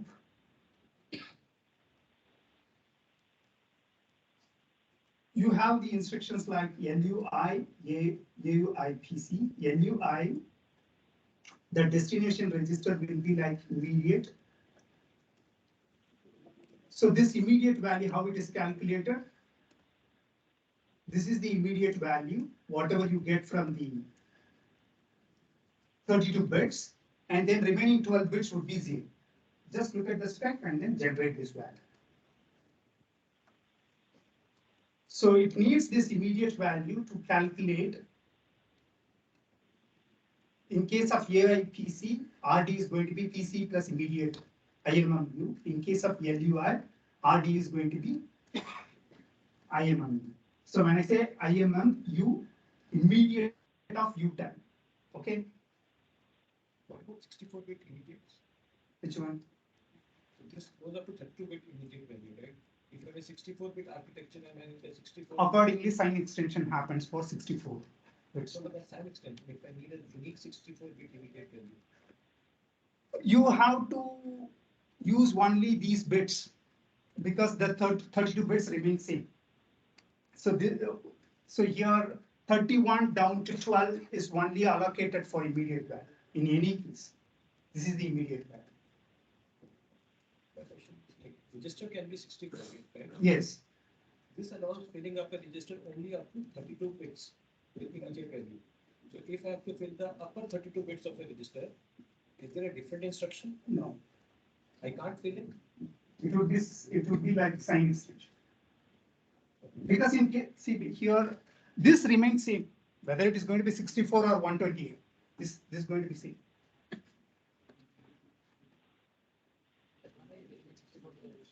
Address means when it comes to calculate.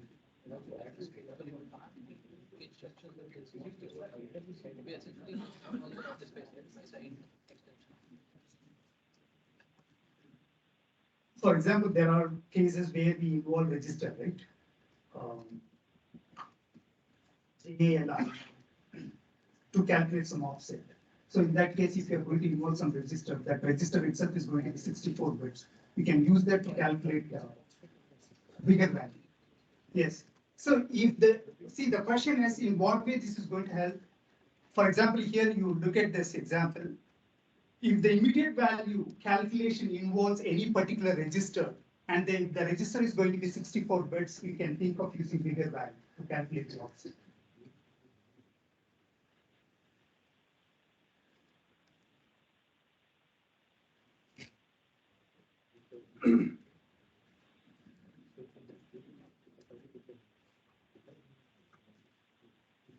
You can go through these examples later on. We can skip this because we have so much to cover, right? We can move on.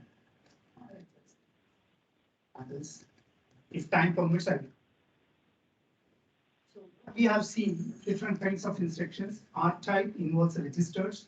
I type involves immediate. S type store. B branch. J jump and link. U load or add upper intermediate. So overall, what we have seen, 40 instructions. We can take a look at the list. If you understand all these 40 instructions, basically you are familiar with RD32I.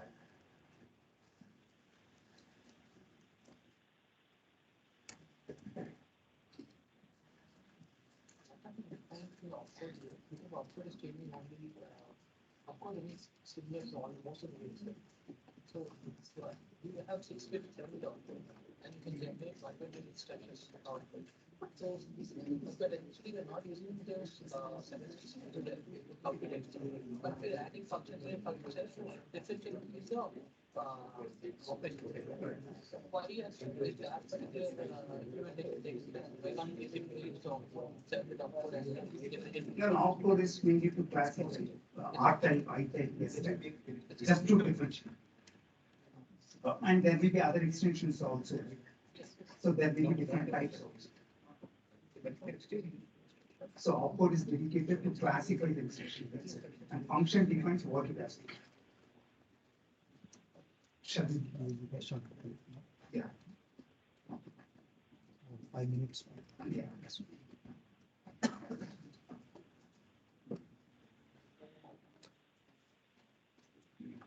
let's have a short break, 5 minutes, and so on.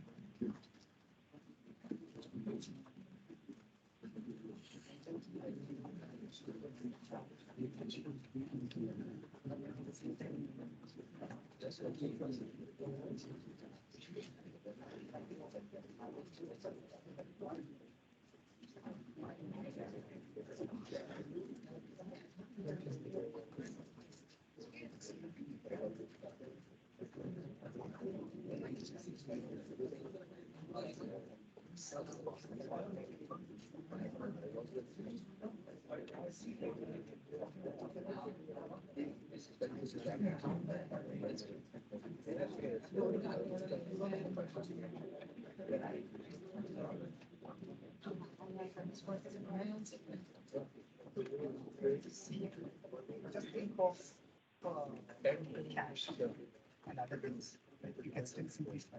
You can have more data. Because everything is 16. It is going to be like more 32 demands cash lines and other things. So that is how I think price. Yes, sir.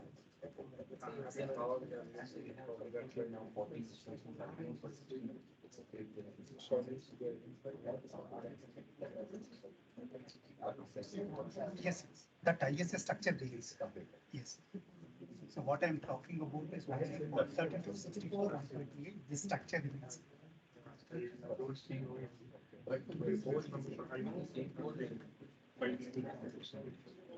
Right, right.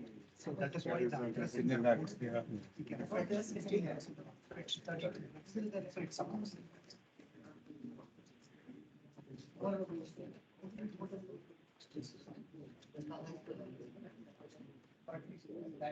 This is still, this itself I'm struggling. I still here only 1 hour more.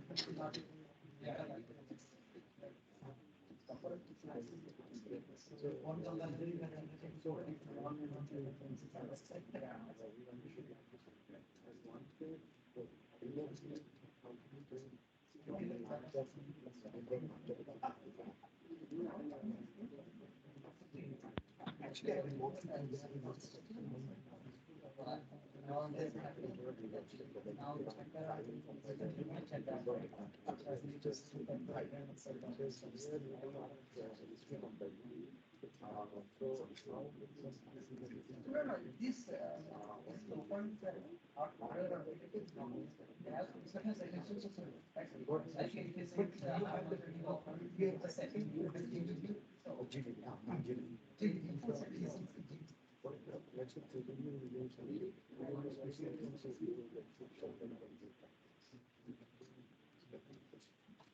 Whether it is chip or not, what you need is you need to have access to the GPS or CSS, whatever.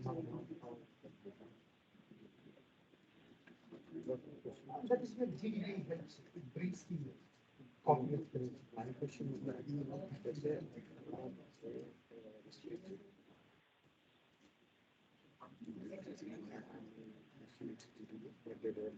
that is your post. Let's say laptop is connected. For that, you need to have additional debugging facility that we have embedded in hardware. That's what I'm explaining today. It needs debug module. Anything extra for that? Yes, you need extra RTL implementation. Debug like interrupt like that. Debug module. So, for example, in this case, it is 1 core or 1 core. Then there is 1 part. We need at least 1 debug. That debug module, we need to think of adding some registers, specs. So basically, it is 32 bits of register specs. Based on your requirement, you can go with a particular set of registers, not all the registers. You don't need 2 to the power test. Debug module. That is then it will be able to access. That debug module access the heart. We call this as heart or the thread. If it is 1 core, heart. Suppose if there are multi cores, then there is a number heart ID. So debug module is a hardware. Based on the heart ID, it access particular code. And debug module has certain set of registers. Okay. So using that register, you can have controls like halt and resume, single step. If you want, Correct. if your host has to do something like single stepping or halt and resume, you need that facility called debugging. Debug model should be there separately, but let's say if you have that USB pin, from there you need to connect here to the That is USB to JTAG. JTAG. Right. But we need to put the JTAG separately or that Debug module means JTAG. You can think of using SPA also, but generally JTAG is the format because debugger is JTAG. JTAG is actually you can have it according to anything. See, your host will have, let's say, USB. Then you can go for USB to JTAG conversion. But the JTAG is the interface threshold for any SoC or chip. Because at the chip level, that JTAG should be there in the chip or outside. in the chip, That is what the data model. debugger module does. So it has various things like debug transport layer. And all that. I'm not sure because the spec says JTAG is the standard. RISC-V, there's an implementation in FEM2RD. So FEM2RD involves through SPI and even I2C. So you can debug it, you can access the You can actually, because it's not very good. And the implementation address is at a very early stage. So it's mostly also the data gets corrupted. It's implementing it on a teaching time. So FEM2RD has its implementation. Data JTAG also like a standard interface preferred at the chip level. Yeah, JTAG. ARM core, they call it as SWD or something. Serial. They also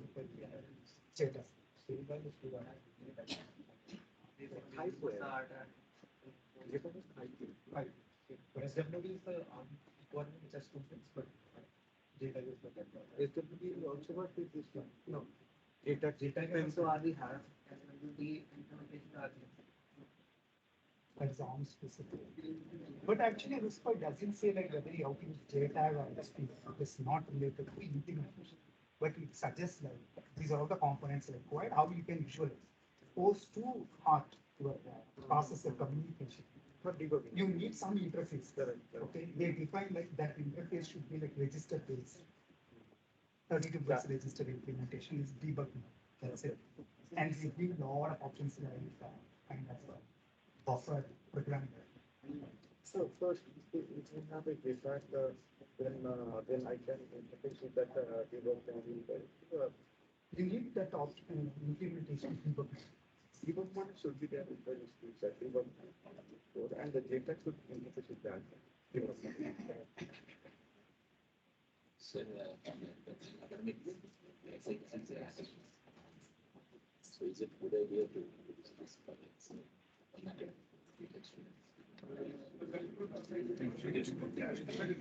They can easily understand.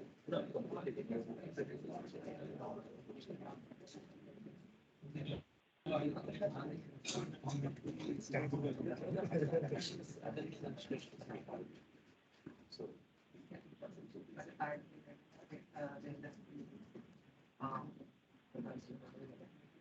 This is RISC-V is a good option because it's almost same. If someone uses RISC-V very well, they can be with the option. What's the people? other universities also. I'm referring now. They are using RISC-V. Boards,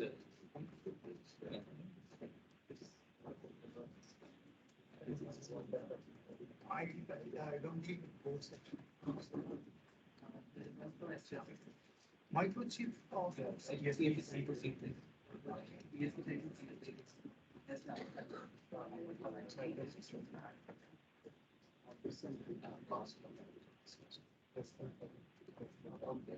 It's much interaction as well as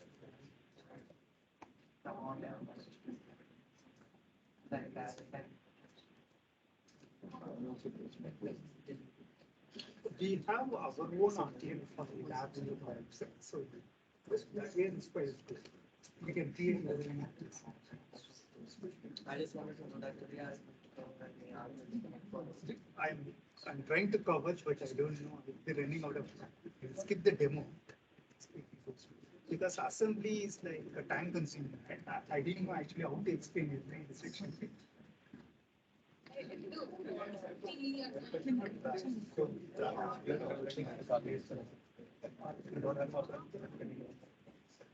So that implementation is. We wouldn't really care. Not required if it is going to be like bare metal. Just between us. Yeah, are you talking about bare metal?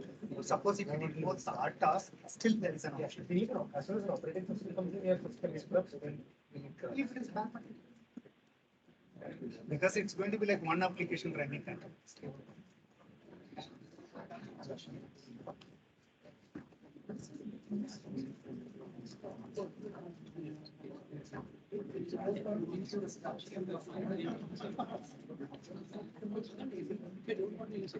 Use the base version.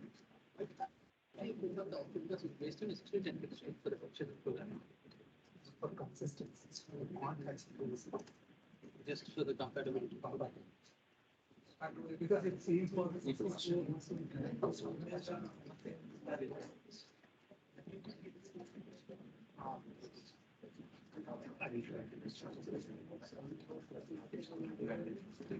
Hello.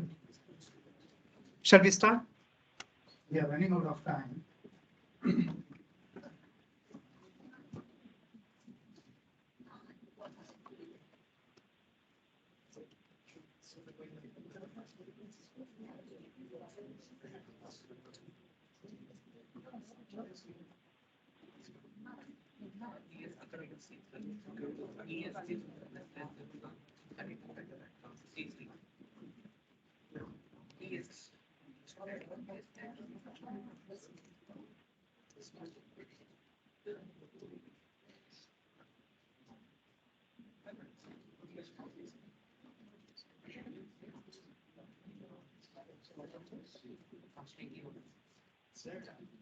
Yeah, so apart from VLSI and instructions, what are the other advantages of systems? Other ISTs, they might combine. So there is no concept that there is an restriction. Here it is clear. So we have ways. I was talking about 40 instructions. 40 instructions you can do for simple algorithms, or you can erase something like a laptop. It's an instruction. If at all you want to specific compressed, then there is a specific. So it is like A. But most of the SNCs, they don't provide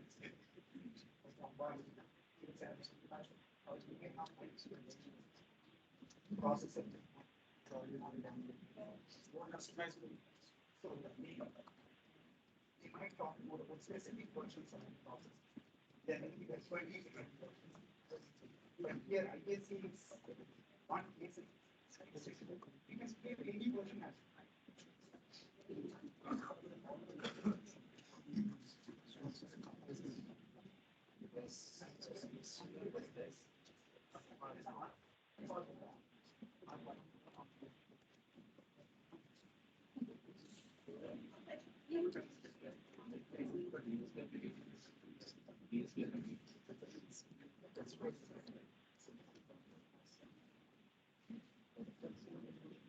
right.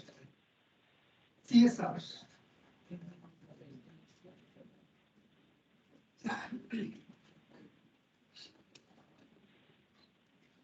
We have been discussing the base ISA, RV32I. There are various instructions, R-type, I-type, S-type, B-type, various instructions. Overall 40 instructions. And whatever the ISA we have seen, 32 bits format, that remains same for 64, 128. These are all the basics. When I say 64, that means the register width is going to be 64, but still the ISA structure is going to remain same. Only in case of compressed, it's going to be 16 bits, in that case, you have to refer the specification because the ISA format is different, right? So overall, there are 32 registers, and there is a register called program counter, separate register, and you need to refer the ABI units if you want to implement software, how to use registers for different purposes, right? So whatever we have seen, that's part of unprivileged architecture, but there is one more specification called privileged ISA. OS kernel runs in supervisor mode, all other process applications run in user mode. And through interrupts and exceptions, the control will be transferred from user mode to supervisor. That is the basic. And there are different kinds like interrupts and exception. Exception is synchronous events generated by the process. Could be like illegal instructions, divide by 0, illegal memory access, or system call.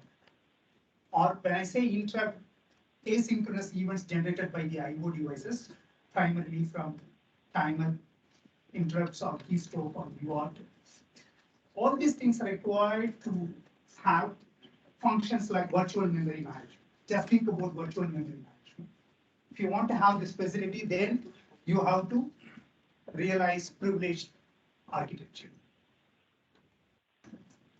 When it comes to privileged architecture, CSRs are the main things, control status registers. CSRs are registers which contain the working state of RISC-V machine or heart.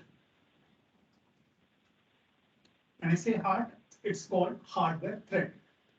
So you can consider each RISC-V core as heart. If it is going to be like 4 cores, then 4 hearts. And each heart will have heart ID, HART, hardware thread. That's how we can visualize. CSRs are specific to mode, the number varies. Machine mode has more than 17 registers. Supervisor mode has similar number. You can go up to 4,000 plus CSRs if you consider the address space. 4,096 CSRs you can have, but you don't really need 4,000 plus CSRs. You can implement using maximum 20.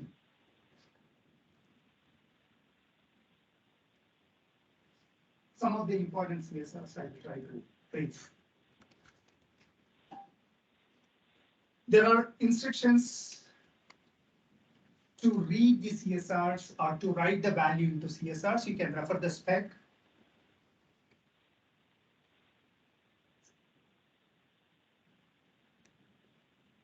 There are important CSRs like MISA, machine ISA register. It reports the ISA support. So in case of RB32I MAC, it's going to be like this. And heart ID of the hardware thread. If it is going to have multiple cores, then which particular core you are referring to. And machine vendor ID, machine architecture ID, these are all like options. This is the important thing you need to understand if you want to deal with interrupts. There is a register called M status, machine status. I'm talking about CSR, control status registers. You need to have these registers in addition to 32 registers we have seen. If you want to run operating system like Unix, and if the operating system has to deal with virtual memory management, then you need to have these additional CSRs. Okay, M status is the register for machine status, and there are various fields. I will explain later how you can use these fields. Interrupt enable to enable or disable particular interrupt for a particular mode. If you disable interrupt for user mode, it won't take any interrupt. That's how it is. And you have previous interrupt enabled to know the previous interrupt, like stack, or previous interrupt enabler, and there are other fields. We will come back. There are two more registers, timer CSRs, M time and M time compare. M time. RISC-V defines a requirement for a counter. So basically this acts like counter. This is going to generate the time value, okay, to generate interrupt. So basically it acts like counter. And M time compare, this is where you can define the value. Okay, if this M time is going to be greater than or equal to M time compare, then the interrupt will be generated. Okay, so we have two registers, M time acts like counter. It's going to generate the timer value. And M time compare, this is where you can define the value to be compared.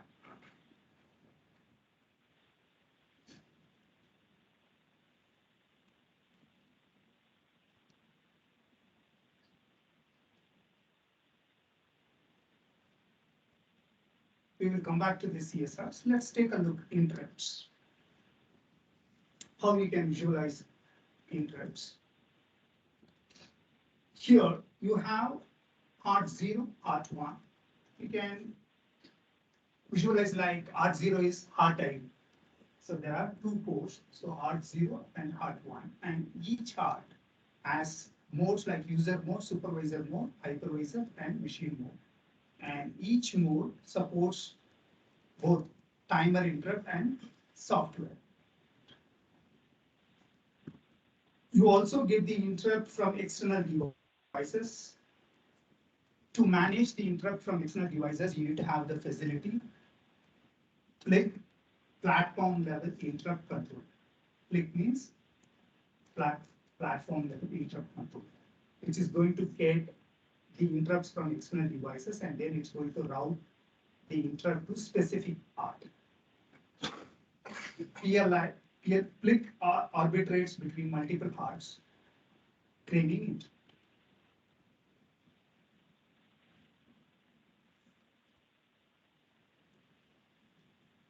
Let's revisit this M status. Machine status CSR, primarily needed for interrupts. So here you can see per privilege global interrupt enables, enable stack, privilege stack.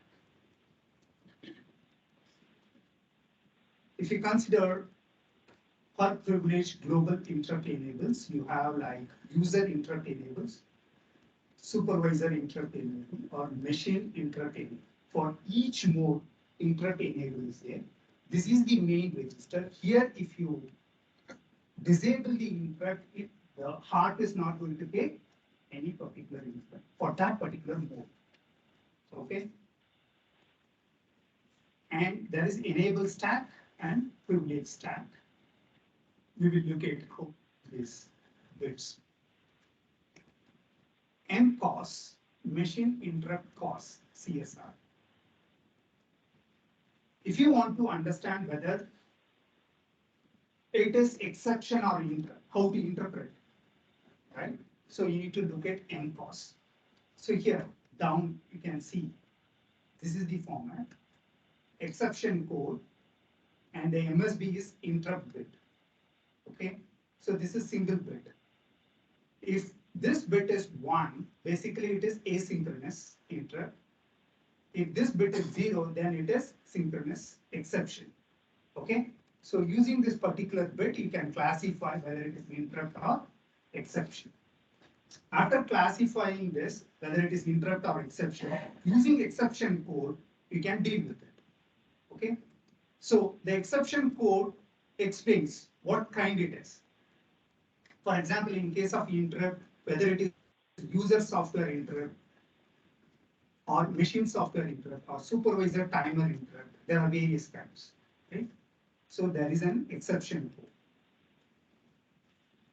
When it comes to exception, yes, and based on the exception code, the operating system can find out whether it is like illegal instruction or divide by 0. What is that? Right? So based on this, the trap handler can take care of that situation. So if the operating system has to understand whether it is interrupt or exception and what kind, MCOS is the CSR. Is it clear?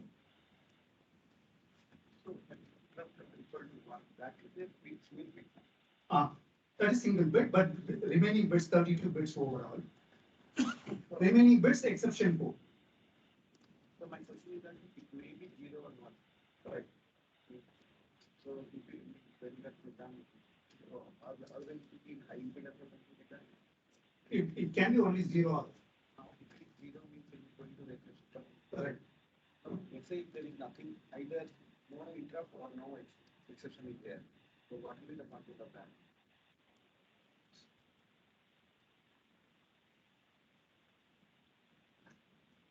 If high impedance.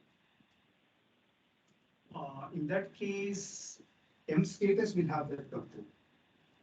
But it won't even look at M cost because the interrupt enable itself might be 0. Because on top of it, there is a register called M status. This controls everything. So the operating system is going to look at M status, and then it will, if there is any interrupt, the M status will reflect. There is any interrupt, M status will reflect. Then only the trap handler will look at M pos. Otherwise, it won't consider even M pos.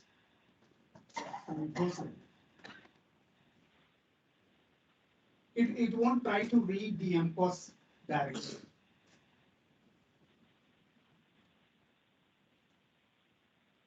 MIP.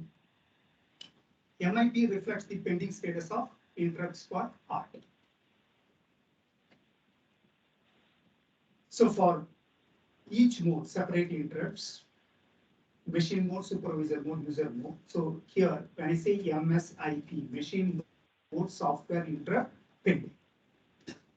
I'll explain it later why this particular bit is required.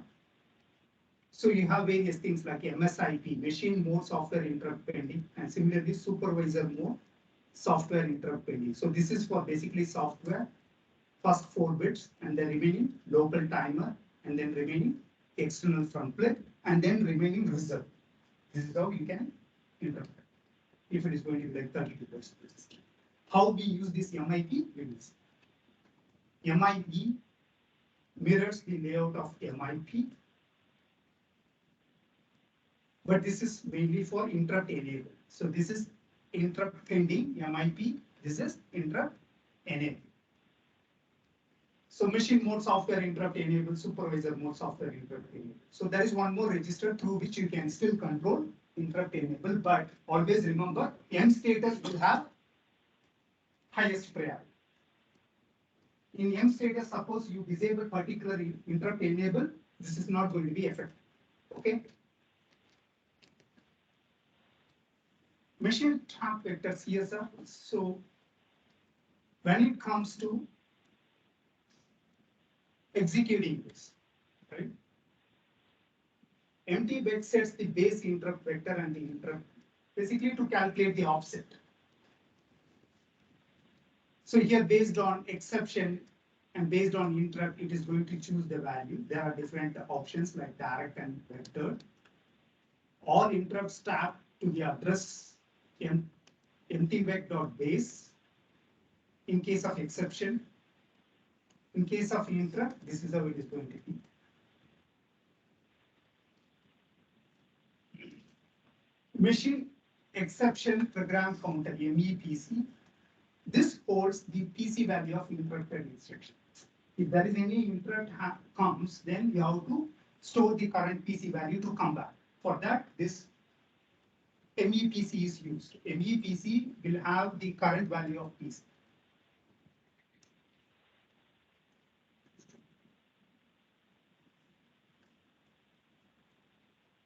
So,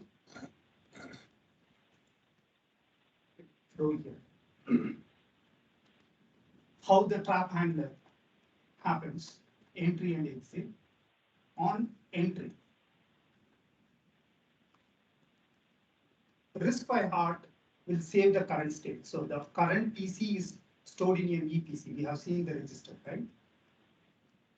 And the privilege mode is stored in previous privilege mode. We have seen the stack in M status, machine status, CS. And MIE, interrupt enable, is stored in machine previous interrupt enable.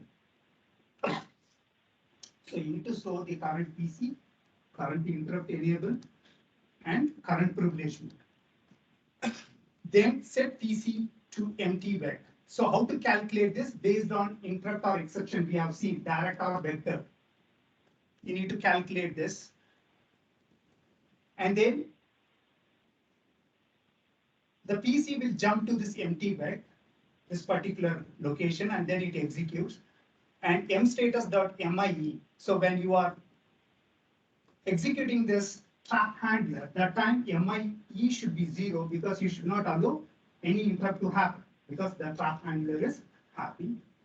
And then after executing this trap handler, you need to restore the values. So MEPC, whatever the values you stored will be stored back. MEPC will be stored into PC, and previous privilege mode will be into privilege mode. And then the execution starts. What it means is the first one, how the control transfer to operating system. And then the trap handler happens, and then you continue with your execution. One question. Does the RISC-V spec have for interrupts at different priorities? Like ARM has the NKIC, has a vector table where you can find interrupts and the priorities. You're disabling the interrupts here. MI goes through those and you're not looking at interrupts. You have a high priority interrupt. Maybe see when the trap handler happens, basically it should not allow any error. It has to serve, and then it has to come back. Then it has to deal with the priority. So then there is no question of priority because if you are continuing. No, now the trap handler is going. It is serving. It is executing. Once it comes back, let's say there are 2 interrupts, then it has to look at the priority. At the same step. Yes.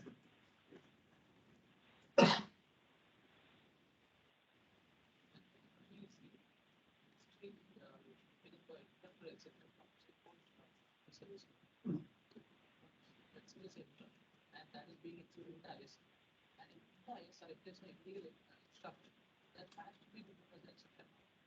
See, actually, the trap is happening, right? Trap handler is executing needs.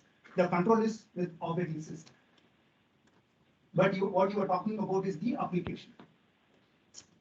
Application may have illegal instruction, or it could be anything divided by 0. But now the controller is with operating system, and the operating system is looking at what is the current situation and how to solve this interrupt.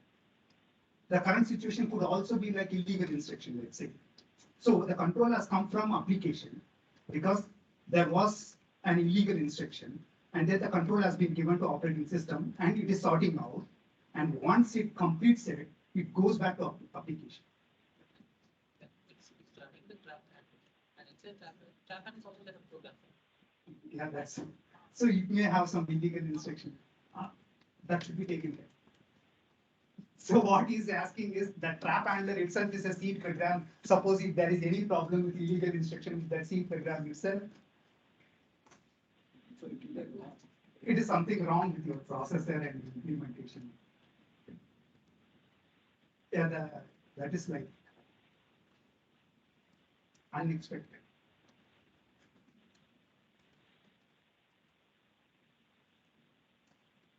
So global interrupts, basically global interrupts will be connected to big platform level interrupt controller. There is a spec explains how you can think of implementing PLIC. Generally, RISC-V specification doesn't say anything like how you have to implement. Okay, it explains the functionality, the implementation is up to you. You can visualize like this.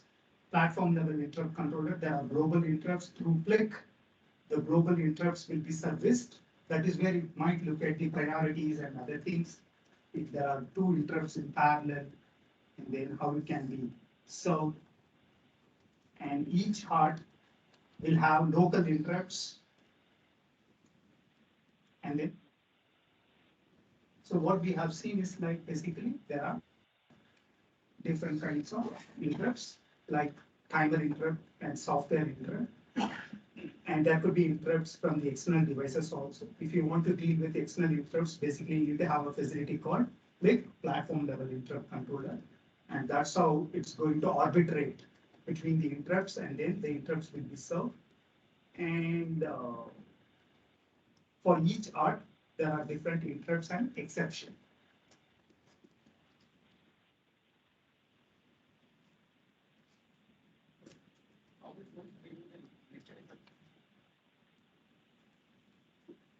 Nested interrupt. Oh, yeah, I have so much to cover. Okay, I'll quickly walk you through debug. If you want to debug the hardware, primarily for the software, if there are any bugs in the software, you might need to use debugger like GDB, and in that case, you might need to look at the state of registers and how the execution is happening. If you want to do that, then you need to implement the debug facility. Right? Apart from the art or the processor, you need to have debug hardware also. So the specification defines how you can approach it, but how you can implement it as hardware, that's up to you. That's a separate specification called debug specification. So it's primarily for software. If you want to debug the kernel issues on complex systems, then you may need to use debugger. But using debugger, you can also identify some of the issues in your hardware. But it is not really intended to find hardware faults. Don't get confused. But if you are going to provide processor for the software developer, then you need to provide this debugging facility also. So how to implement this debugging? You can visualize like this. The debugger will run on the host. Host is nothing but your laptop, where you will be running GDB. And the host will have the device driver to support the interface. Your laptop may have USB. But when it comes to debug interface, people might prefer JTAG.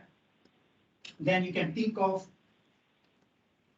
providing this debug transport hardware, which is primarily for converting USB into JTAG.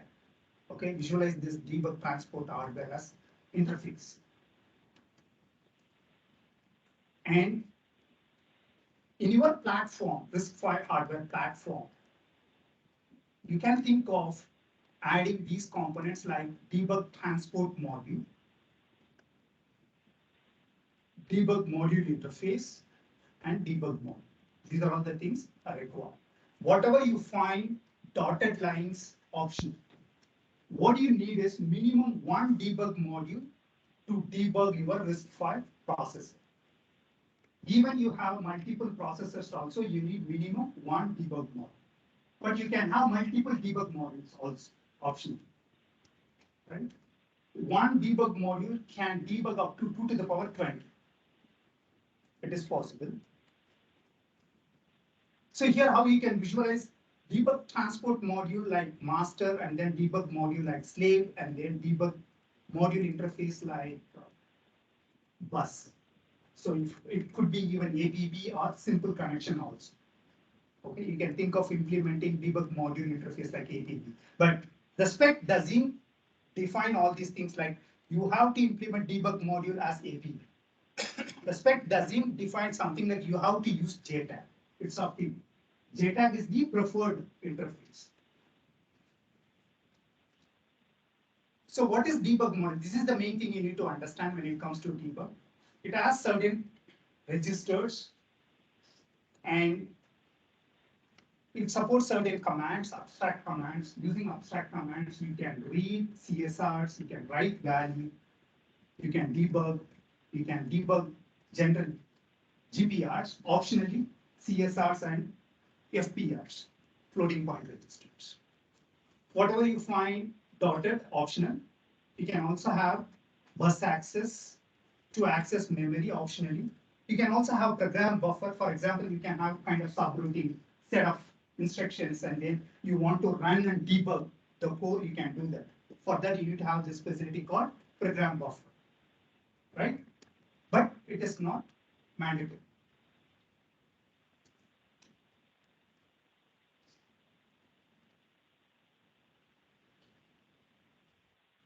Basic features, there are optional features. Look at the spec.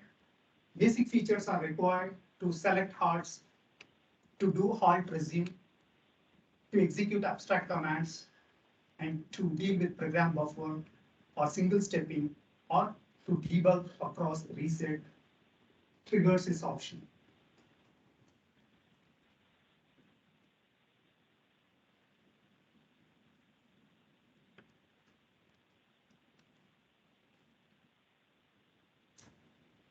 There are CSRs, DCSR, debug control and status register. It reports the cost of entering debug mode. So this is going to have that information. In case you want to have debug option, then you need to add this CSR also. So you need to decide like, okay, RB32I, general purpose registers, and then you want to have interrupt, then you need to have additional CSRs. We have seen some CSRs like machine status, for example. And then now you have decided that you want to have debug, then you need to add these three registers. CSR, EPC to debug PC. It holds the copy of PC and descratch. Okay, this is how you can decide like how many CSRs you want to have.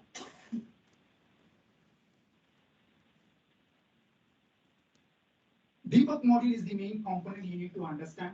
With this only you would be able to connect the host with heart. This is how we can visualize. And this debug module has 32-bit register space. So there are various registers. You can decide how many registers you want to have based on the debug options you want to realize. For example, there are registers like DM control, debug module status, heart info, and abstract control and status, abstract command. So abstract command, abstract data, these two things if you look at, primarily to deal with registers, to read the content and to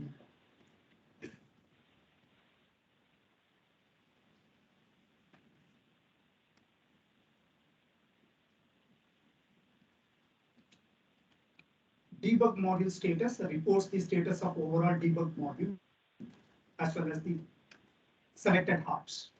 If it is like DM status, there are bits like all running, all halted. You can see that currently selected hearts are running. One means halted, one means it's halted, like that you can understand. And debug module control controls the overall debug module as well as the hearts.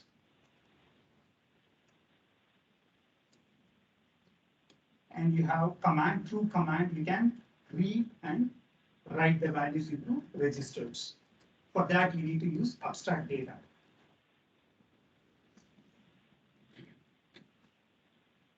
So there are certain bits you need to understand. NDM reset. This bit is primarily to control the reset. Halt request, DMA active while doing reset. Actually, you need to activate this. This is active low. And the heart ID can be inferred from this. There are 20 bits. You can refer this spec and understand.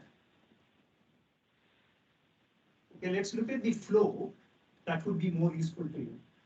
For example, if you want to debug across reset and power, first the debugger sets DM control. We have seen this register. There is a bit called NDM reset. It has to be set. Then the debugger must set the other bit called DMA active. Then when heart comes out of reset, halt request is set, then the heart will immediately enter debug. See, this is what actually the debugger is going to do. It's going to set the bits and then it is going to debug during reset. And halt and resume. To halt the debugger, you need to select the heart. DM control.halt request, you need to set it. Wait for the status, then clear it. To resume debugger, this is the.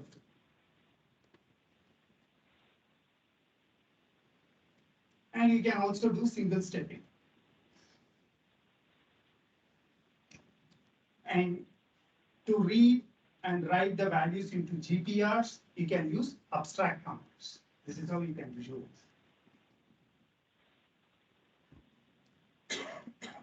So basically, debug module is the main component. Okay, just think of it. So the host is going to interact with the hard through debug mode. To realize debug module, you need to be familiar with the registers I have shown. You can refer the spec and understand. I have one question. Can you please go that talk diagram that we talked?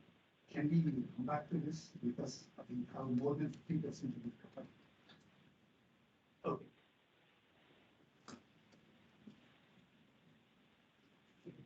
RISC-V toolchain, there are various software tools like compiler GCC is there and debugger GDB is there. You have open source software like GCC, you have commercial software also. You can look at the details. And then when it comes to hardware, again, there are open source cores. You can download the RTL from GitHub. Okay, there are open source cores like Rocket and even Western Digital cores are there as well. Here you can see. So these are all the RTLs you can download and do experiments. And there are commercial core providers like Sci-Fi. And there are in-house cores like NVIDIA, Western Digital in-house. This is part of their own implementation. You can visit this website. This is where you can find all the details about RISC-V ecosystem, like toolchain. And you can even download the open source compilers and debuggers.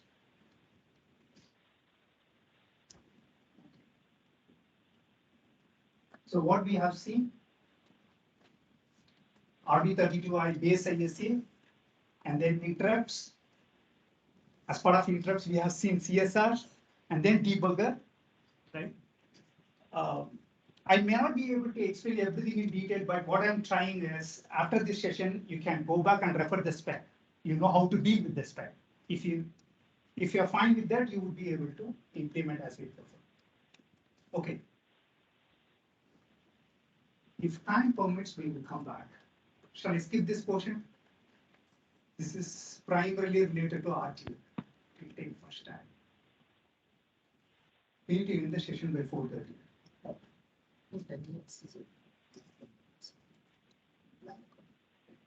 Okay, I'll just try to do. This is just the basic of any RISC-V processor, how you can think of implementing. So there are things like data path and control. Data path performs arithmetic operation, controls data path memory and I/O devices. As I explained, the execution happens through 5 stages. This is how the execution flow is going to happen. Fetch, decode, then read the registers, execute, write it into memory or write it into register. Then based on the next PC, the execution is going to continue. Then you may need these basic building blocks, okay? Just remember this, during verification, you might need to recorrect it. Program counter, arithmetic logic, you need some decoders, control logic, all this. Then you can think of having a circuit like this. So let's talk about CPR. The CPU performance can be calculated like this, seconds per program. If there is no pipeline, let's say, and the clock period is 6 nanoseconds. Suppose 5-stage pipeline processor is there and the clock period is 2 nanoseconds. Okay? So in this case, if the CPS is going to be 1, how we can calculate? For 1 million instruction, we just apply this formula. Number of instructions into clock period into CPI is 1, in this case 6 milliseconds. In case of pipeline processor, it's going to be 2 milliseconds, right? If the application is complex, then the number of instructions would be more. Then still, the impact is huge, 6 seconds versus 2 seconds.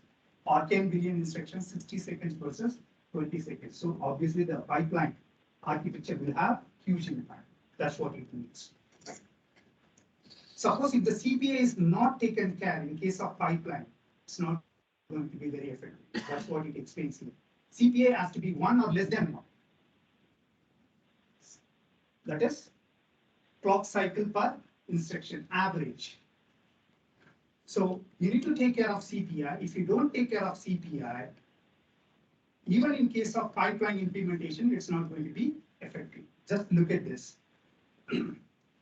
For example, in case of pipeline, let's assume CPI becomes 5, and then the runtime will be more.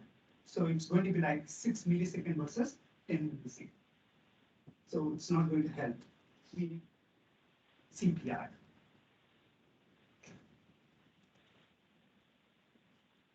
So how to realize pipeline?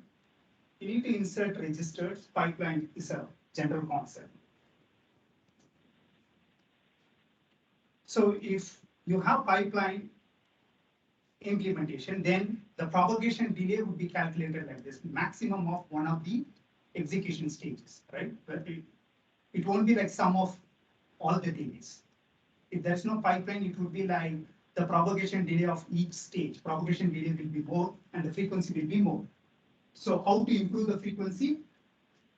Implement this pipeline, so that the propagation delay will be like the maximum of one of them. This is how basically we calculate the clock frequency. So maximum of any one of the stages propagation. So obviously it's going to be better, but take care of CPI.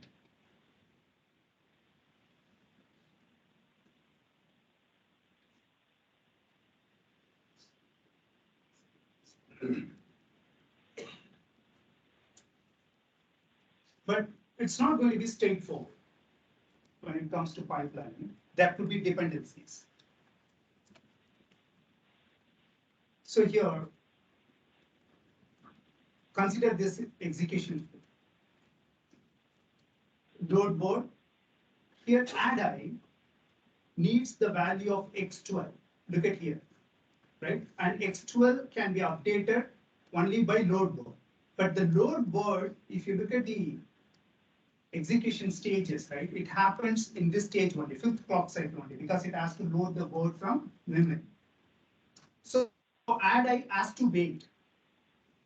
So it can't happen simply like this. So in that case, we face the problem called data assert. This is called data assert. If there is any dependency, then you have to inject no and then manage.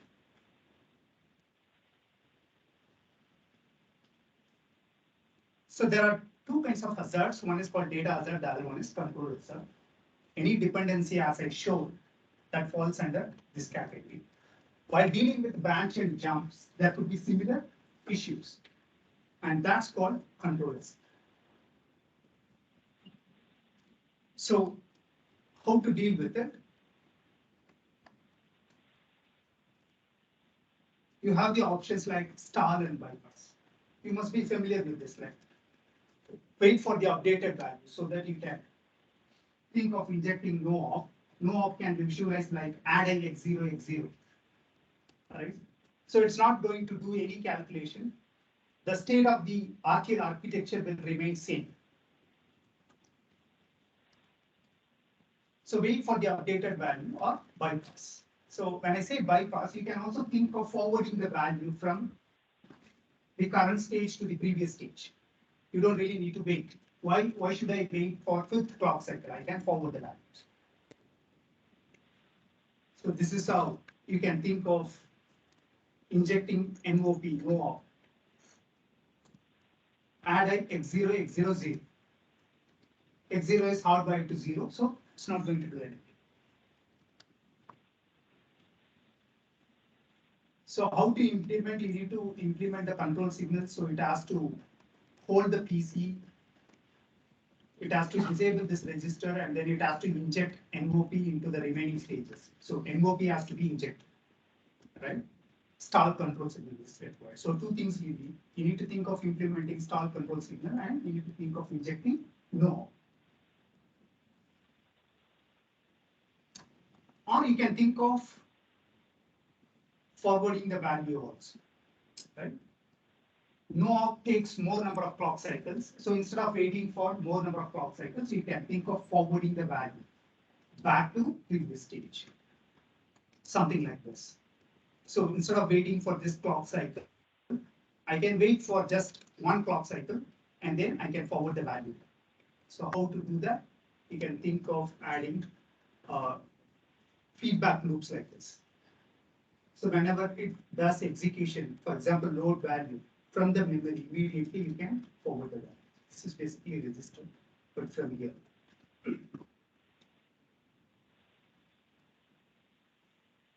But the implementation will demand both NOP and forwarding the values back.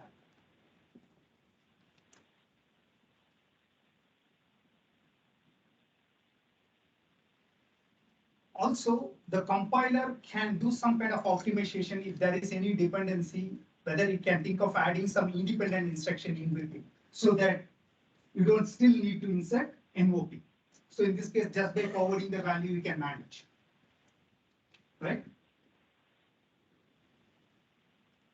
So when it comes to data hazard, there are options like you can implement both stall and bypass.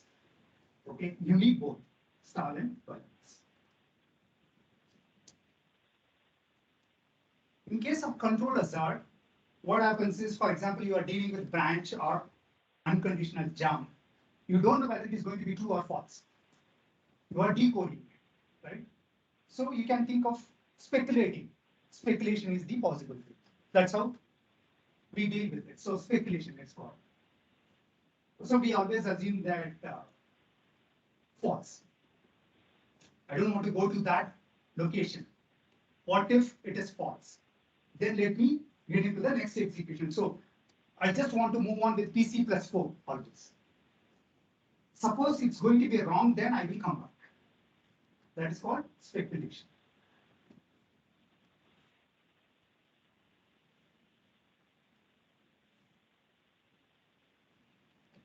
So assume next PC value as PC plus 4, continue fetching next instruction. Assume correctly, then you proceed. You assumed wrong, then stop, then proceed with correct PC value.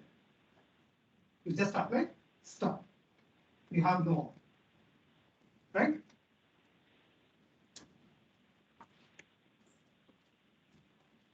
So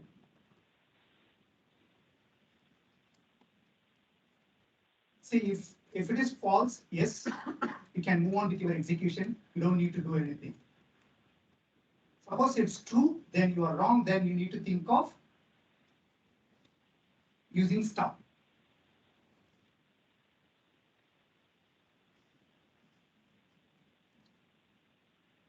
So here, you need to add some more control signals like ANAN to deal with PC and to deal with the registers, right? When it comes to speculation. How to implement it in hardware, you can look at. There are books available, there are courses available. And just briefly. So when it comes to control, either branch or unconditional jump, basically we speculate.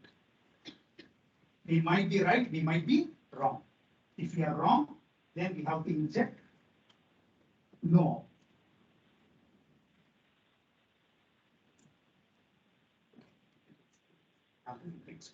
So we try to realize like this. So here why we mention cache, because in addition to main memory, we have cache also. So you have this option, right? Whether you want to have one memory or different memories. So here I'm showing it as like instruction memory and data memory. This is which architecture? Harvard, right? So Harvard architecture is followed primarily for cache, but when it comes to dealing with main memory, people might prefer one. Okay, so it's always the combination of both. These are all like processor basics. You must.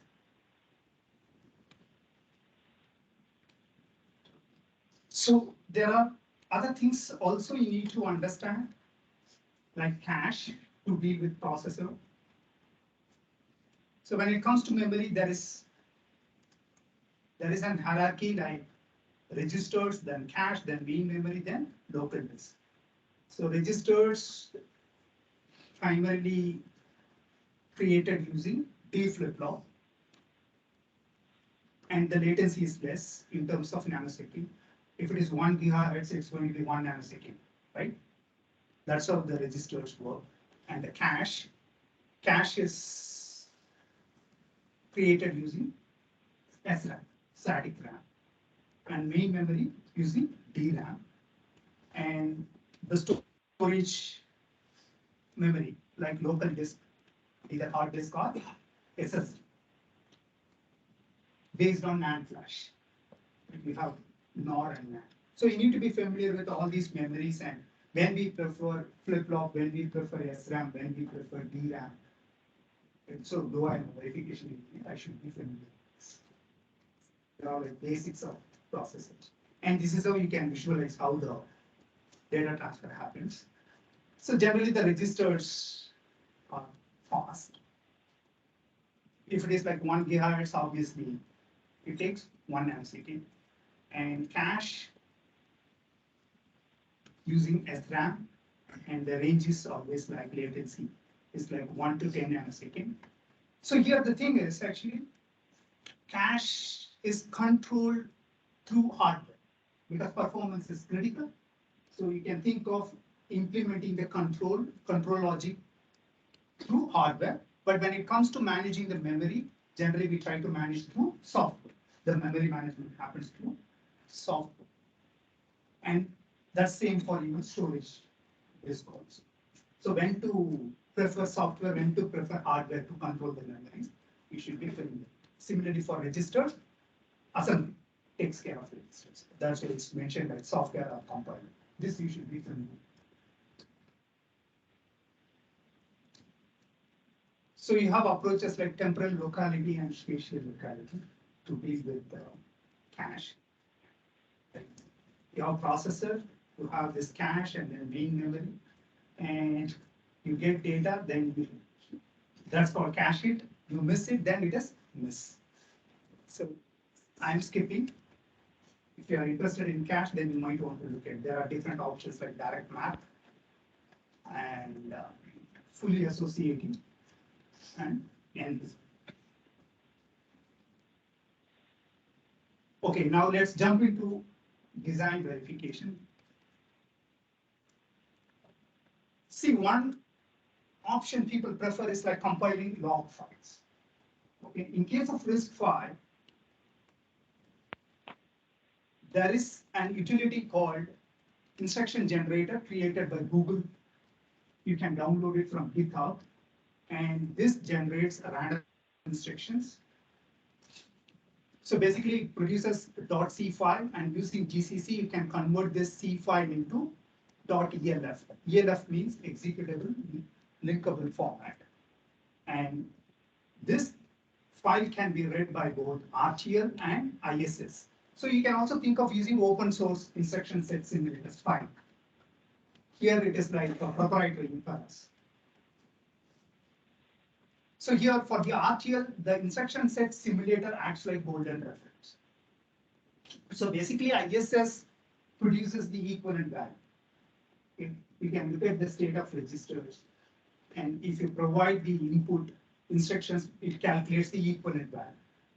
So you can compare the output of RTL with ISS is one option. And this Google instruction generator, it supports 32IMC64. And these are all the privilege modes, and what are the various things you can do, you can take a look. You can even verify this page table exception. That's for virtual memory management. We can do exhaustive verification using this. And this is the flow created by Open Hardware. You can also visit this website, Open Hardware. There, you can find the details. So here, the only difference is actually they use UVM components to connect with RTL, like debug agents, interrupt agents, and then they also use scoreboard. So they try to automate the comparison. Instead of comparing log files, they use scoreboard to compare the values. This is the test bench architecture I created for our processor. So here, the good thing is actually we use UVM RAM. Okay, this was the idea. Because you have 32 registers, right? And most of the things happen through registers. You just think of it, even you want to know the operands or the values. So you can create the shallow copy of the registers using RAM. And then you can easily read the values in your scoreboard.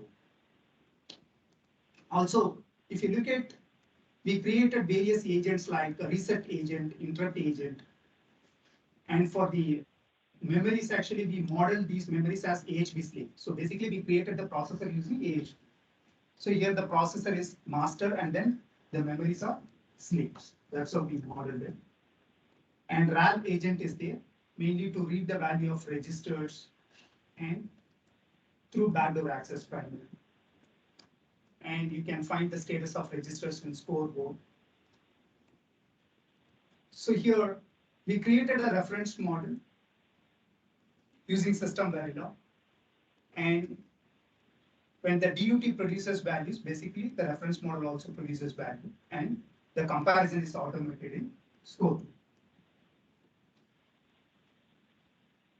Okay, so the approach was like, initially we created reference model and we did back-to-back verification. We implemented the flow when the RTL implementation was going on. So what is more important in UVM is the similarity. Here, if you compare RTL with reference model, it is very similar.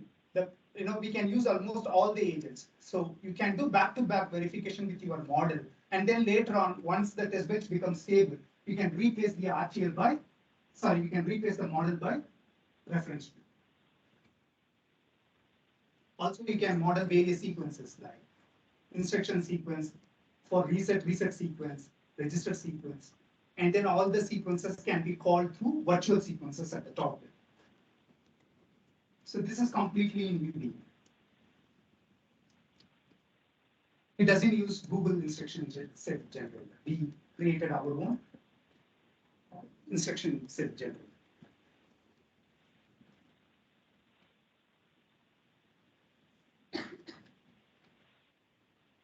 Take 10 more minutes. So when it comes to SOC verification environment, typically it would be this. There will be different VIPs. For example, if there is USB interface, USB verification IP. And for the memory, for the processor, we use model. In case of ARM processor, they call it as DSM, something like the design simulation model, right? So nobody uses RTL. Basically, we replace the RTL by simulation. That's how we try to do SOC verification. And everything is going to be initiated through firmware test case. The test case will define like which interface has to be configured. Right? Suppose if the data communication has to happen between USB and memory, how it should happen.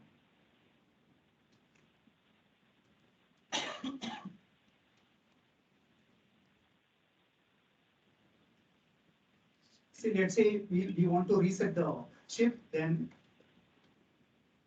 this C test case will define the sequence, reset the data, read the registers, and verify. Right? So at the chip level, it will be like directed cases. So we do like one by one. So nobody does like complete randomization.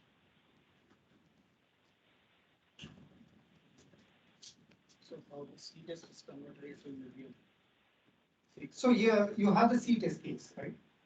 It will be converted into ELF form. Basically, that's nothing but binary. And that binary will be loaded into memory. You can have memory in Verilog. You can do file read, right? You can read the binary and load it into Verilog memory. So the processor model is going to read the binary value in the memory. So you have to load the binary value into Verilog memory. From the Verilog memory, the processor model is going to read the value. And once it gets the binary value, then it initiates the operation. How to configure the interfaces are. That's the concept.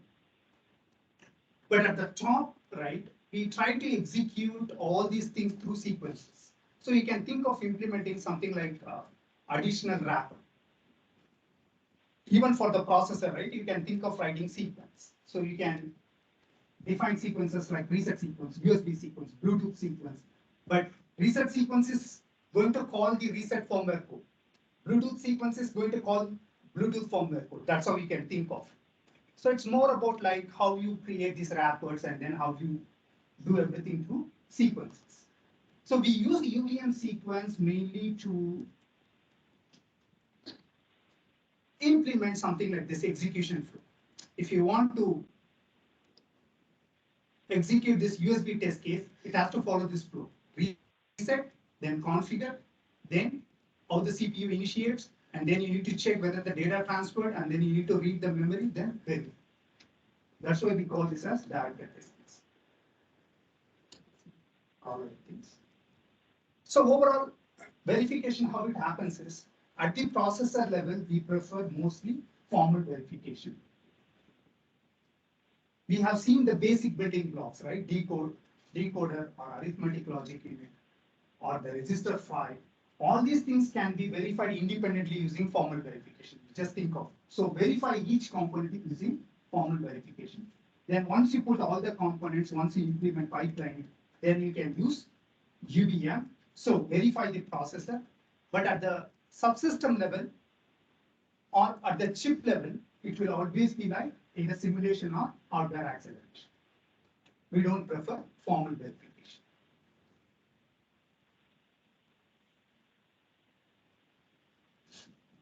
So this is how we can visualize. At the IP level, what we prefer either constrained random coverage driven verification using system Verilog or formal verification, because we prefer exhaustive verification, 100% coverage. At the subsystem level and chip level, we prefer either simulation or hardware acceleration. We prefer FPGA prototyping to run the software. You just need to understand the acceleration, the difference between acceleration and prototyping. When to go for FPGA prototyping. FPGA prototyping is really to check like how you can run the operating system, for example, right?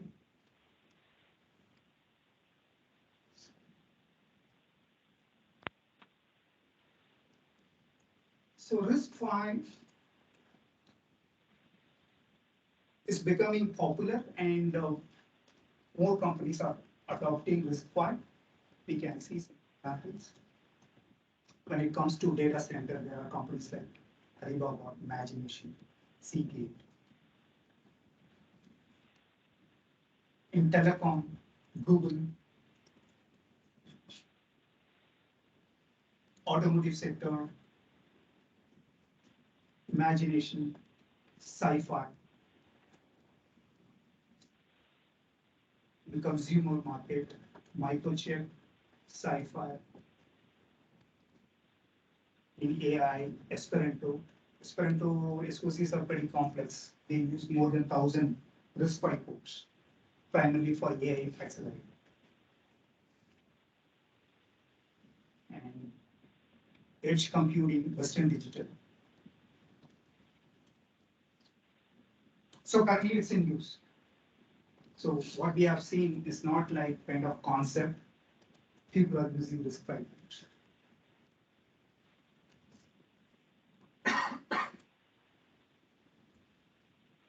So if you try to recollect, we don't really need to deal with the multiple ISAs. ISAs could be like general purpose ISA or specialized ISAs. You just need to deal with only RISC-V ISA. You would be able to implement all kinds of processors, GPUs, CPUs, DSPs, accelerators. For example, you can think of using base ISA to realize accelerator. How you can visualize. If the accelerator is going to be simple, just use base ISA. But you want to run operating system, you want 64 bits, then you can go with RB64i. That's how we can think of implementing all kinds of processors. The future, yes, it will have some challenges like new security threats and challenges. There would be new applications might demand 128 bits. As of now, we talk more about 32 and 64, but 128 will also be in implementation. And new specialized processors based on RISC-V, not on specialized or proprietary ISA. So it will emerge as industry standard ISA, something like UVM. That's what I'm visualizing. UVM is like IEEE standard, right? So I think all the proprietary ISAs will also contribute to RISC-V. That could be a possibility. If you look at EVM, right, EDA companies have contributed. We had methodologies like, what is that? OVM, Open Verification Methodology, AVM, and prior to AVM, VMM from SNOPS. So UVM is the combination of all these methodologies. We enjoy this RAL because RAL was implemented by SNOPS. But the entire methodology, UVM is based on SPECMAN, actually. Everything started from SPECMAN, ERM. Then ERM became OVM. Cadence acquired SPECMAN, and then it has become OVM. And then people combined OVM and VMM. OVM plus VMM has become UVM. If you look at this history, when people find something really good, they will contribute. So I'm visualizing like this. RISC-V will also emerge. But when it comes to implementation, obviously people will go with all these processes also. Still ARM will dominate, because eventually chip makers will look at like how many chips have been created using this particular ISA. In case of ARM, billions, and then same thing for x86 also. So I don't think that RISC-V will try to replace any of these existing ISAs. General purpose ISAs will always continue. It is going to help primarily for these specialized ISAs, right? General purpose ISAs will continue. So that is where RISC-V will emerge as an industry standard ISA for all computing devices. Thank you. So,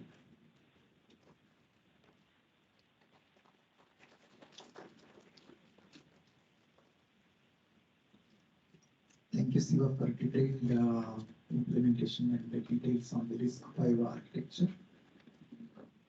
thank you.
Thank you all.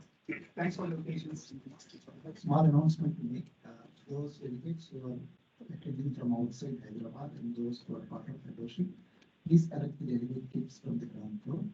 And for the rest of the folks, it will be delivered on the final day of the conference. Thank you. You can do this. You can use this. Yeah. Thank you.